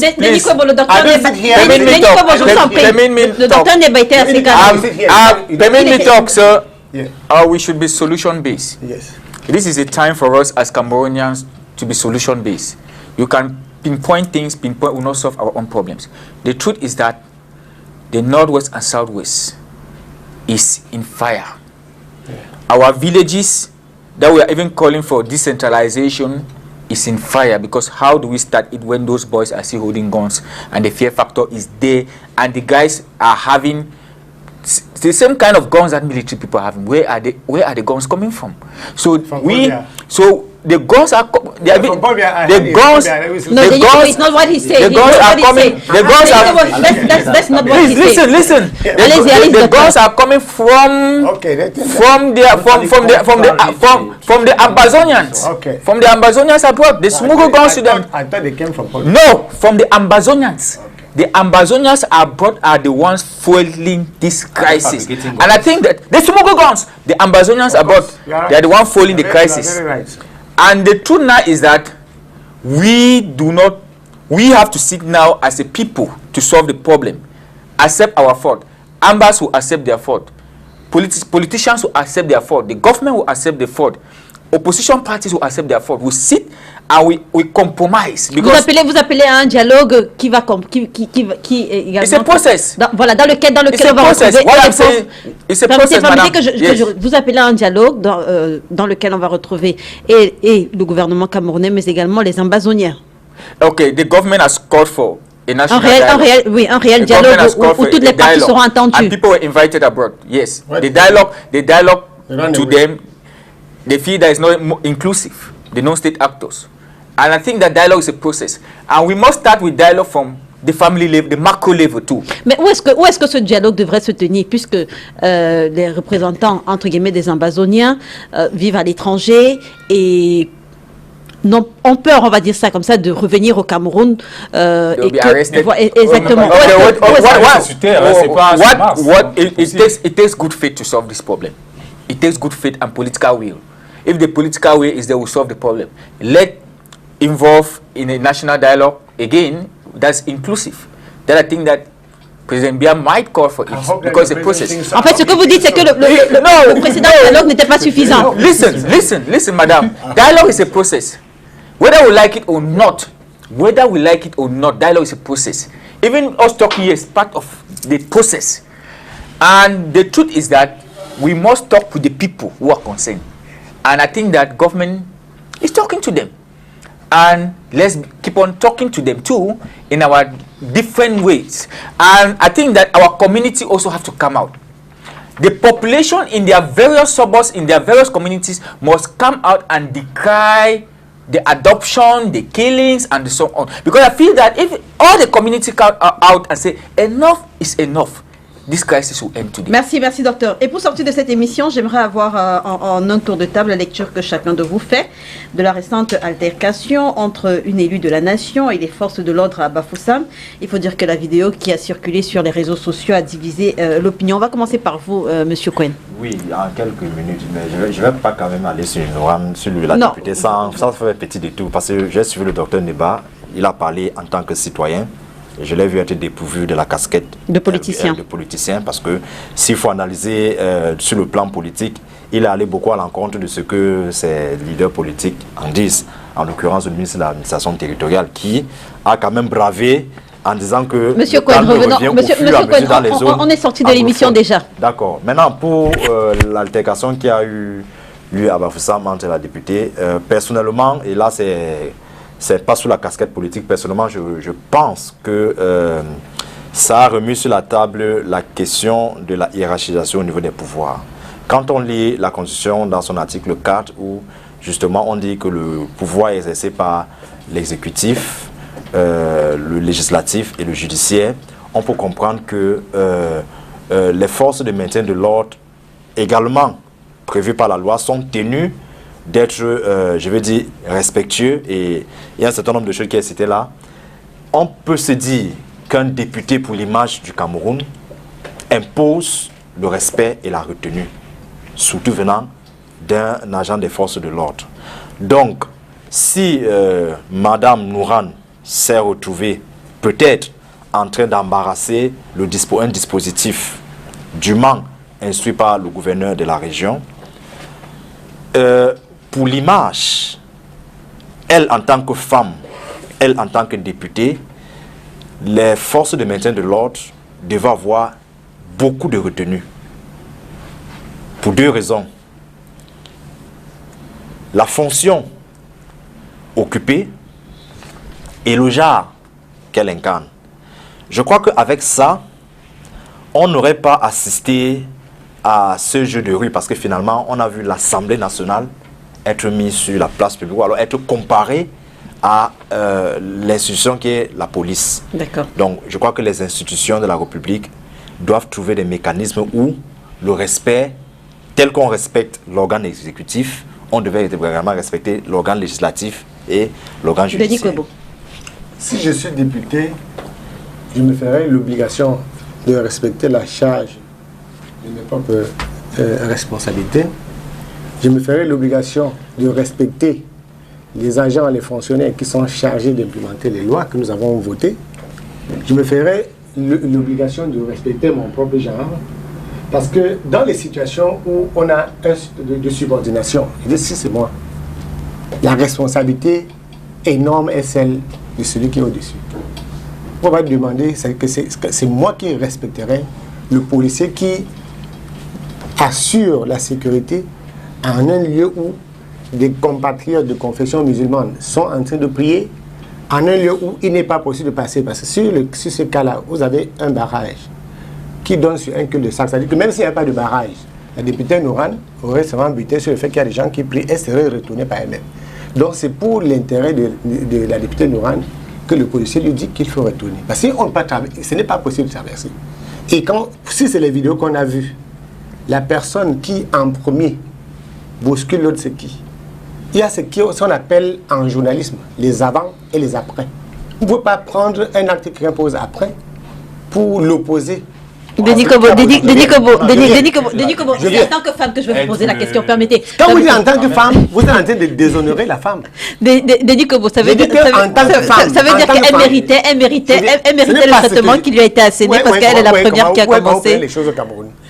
Je suis en train de dire, quand vous êtes député, vous n'êtes pas une fille, vous n'êtes pas une petite fille, vous êtes député. Vous avez l'écharpe. Il n'y a pas l'école de bébé à l'Assemblée nationale.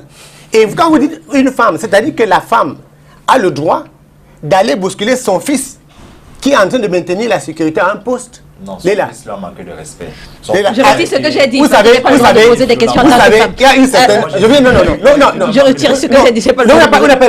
J'ai dit que sur la faute, j'ai dit que si moi, j'étais président de la République, si j'étais président de l'Assemblée nationale, si j'étais un haut responsable, je ferais en sorte que la loi s'applique à tout le monde. À tout le monde. Et là-bas, ce n'est pas, quand on ne dit pas que c'est une femme, si une femme poignarde un citoyen, vous avez dit qu'il faut quand même une femme. J'ai dit qu'il y a une faute. Merci, une faute politique grave et une femme politique. Ce n'est pas une femme de rue. Docteur Neva, il y a une faute politique grave. Sur la même actualité. Il y a une loi violée. Agression sur un fonctionnaire. I want to say that being a member of the National Assembly, you are a member of the National Assembly of the country. You are a member of National Assembly, you are representing the country, you are not only representing your constituency. And I think that these are people who understand the laws of the country and they have immunity and so on. But looking at the security to people too, I think that you cannot blame all on the security because the security are there for law and they are there to put law and order. And if you are in a junction, it's a situation, and security people stop you, whether you're a minister at times also, I think that is good to listen to them for your own dignity as a member of government. And I think that as members of government, as legislators, we have to we know that we are the people to uphold the law with all honesty. I think that the largesse of the law given to you, you also have to respect the law. We should not use our positions to undermine other people. I think that also security people also have to protect also the executive, the judiciary, and so on. So it's just an issue of respect. Madame Kenny, on termine. On a vu le président de l'Assemblée braver l'interdiction des Look away, your hand is passing. Madame Kenny, on termine. Oui, sur la question, je voudrais quand même faire remarquer que chacun des panélistes a analysé la situation à la lumière de son sentiment, de comment est-ce qu'il a perçu la situation. Mais nous pensons qu'il aurait été plus intéressant pour édifier les Camerounais que la question puisse être adressée à la lumière de ce que prévoit la loi, à la lumière de ce que prévoient les réglementations, les ordres de préséance et autres. Parce que la vidéo que nous avons vue ne nous montre pas la scène. Parce que d'après certains propos, il y a quelqu'un qui serait passé, qui aurait franchi cette barrière quelques minutes avant la députée. Est-ce que c'est vrai, est-ce que c'est pas vrai? Mais ces propos viennent du côté du PCRN dont nous sommes députés. Je préfère qu'on ne parle pas de la casquette politique de l'honorable. Ok, d'accord. Donc pour dire tout simplement que on ne peut pas analyser à travers cette petite séquence vidéo, mais qu'il faut à la lumière de que prévoit réellement la loi. Est-ce qu'il est possible, si une barrière est érigée par les forces de police, de la franchir, même si on est député? C'est cela qu'il faut interroger. Est-ce que si on est député, on a la possibilité de franchir certaines barrières? C'est ça qu'il faut poser comme question et il faudrait que la loi nous renseigne. Est-ce que si on est policier, on a l'autorisation de s'adresser comme ça à un citoyen? Et qui plus est à un député de la nation? Je crois que le code de déontologie, au moins pour ce cas-là, le policier qui s'est rendu coupable de ce que nous avons tous vécu, au regard du code de déontologie, a fait une faute grave, ne devrait pas se comporter de la sorte. Donc nous pensons que ce soit la députée ou bien les forces de police, ils auraient dû avoir un autre comportement, ils auraient dû avoir un peu plus de retenue face à la situation. Et au regard de ce qui s'est passé avec la députée, nous pensons que les députés ne sont pas respectés plus que ça au Cameroun. Il n'est pas rare qu'on voit des députés être malmenés par les forces de police, pour peu qu'ils soient de l'opposition surtout. Merci Dylan Cohen d'avoir accepté notre invitation ce dimanche. Merci à vous, Dr Nebaboussi. Merci également à vous, Elvada Skényé. Merci, Denis Kwebo. Mesdames et messieurs, merci de nous avoir suivis. Cette émission est rediffusée ce soir lorsqu'il sera 20h30, mais également demain lundi lorsqu'il sera 13h30 sur les antennes de Spectre Télévision. On se retrouve dimanche prochain, si bien sûr Dieu le veut. Bon dimanche.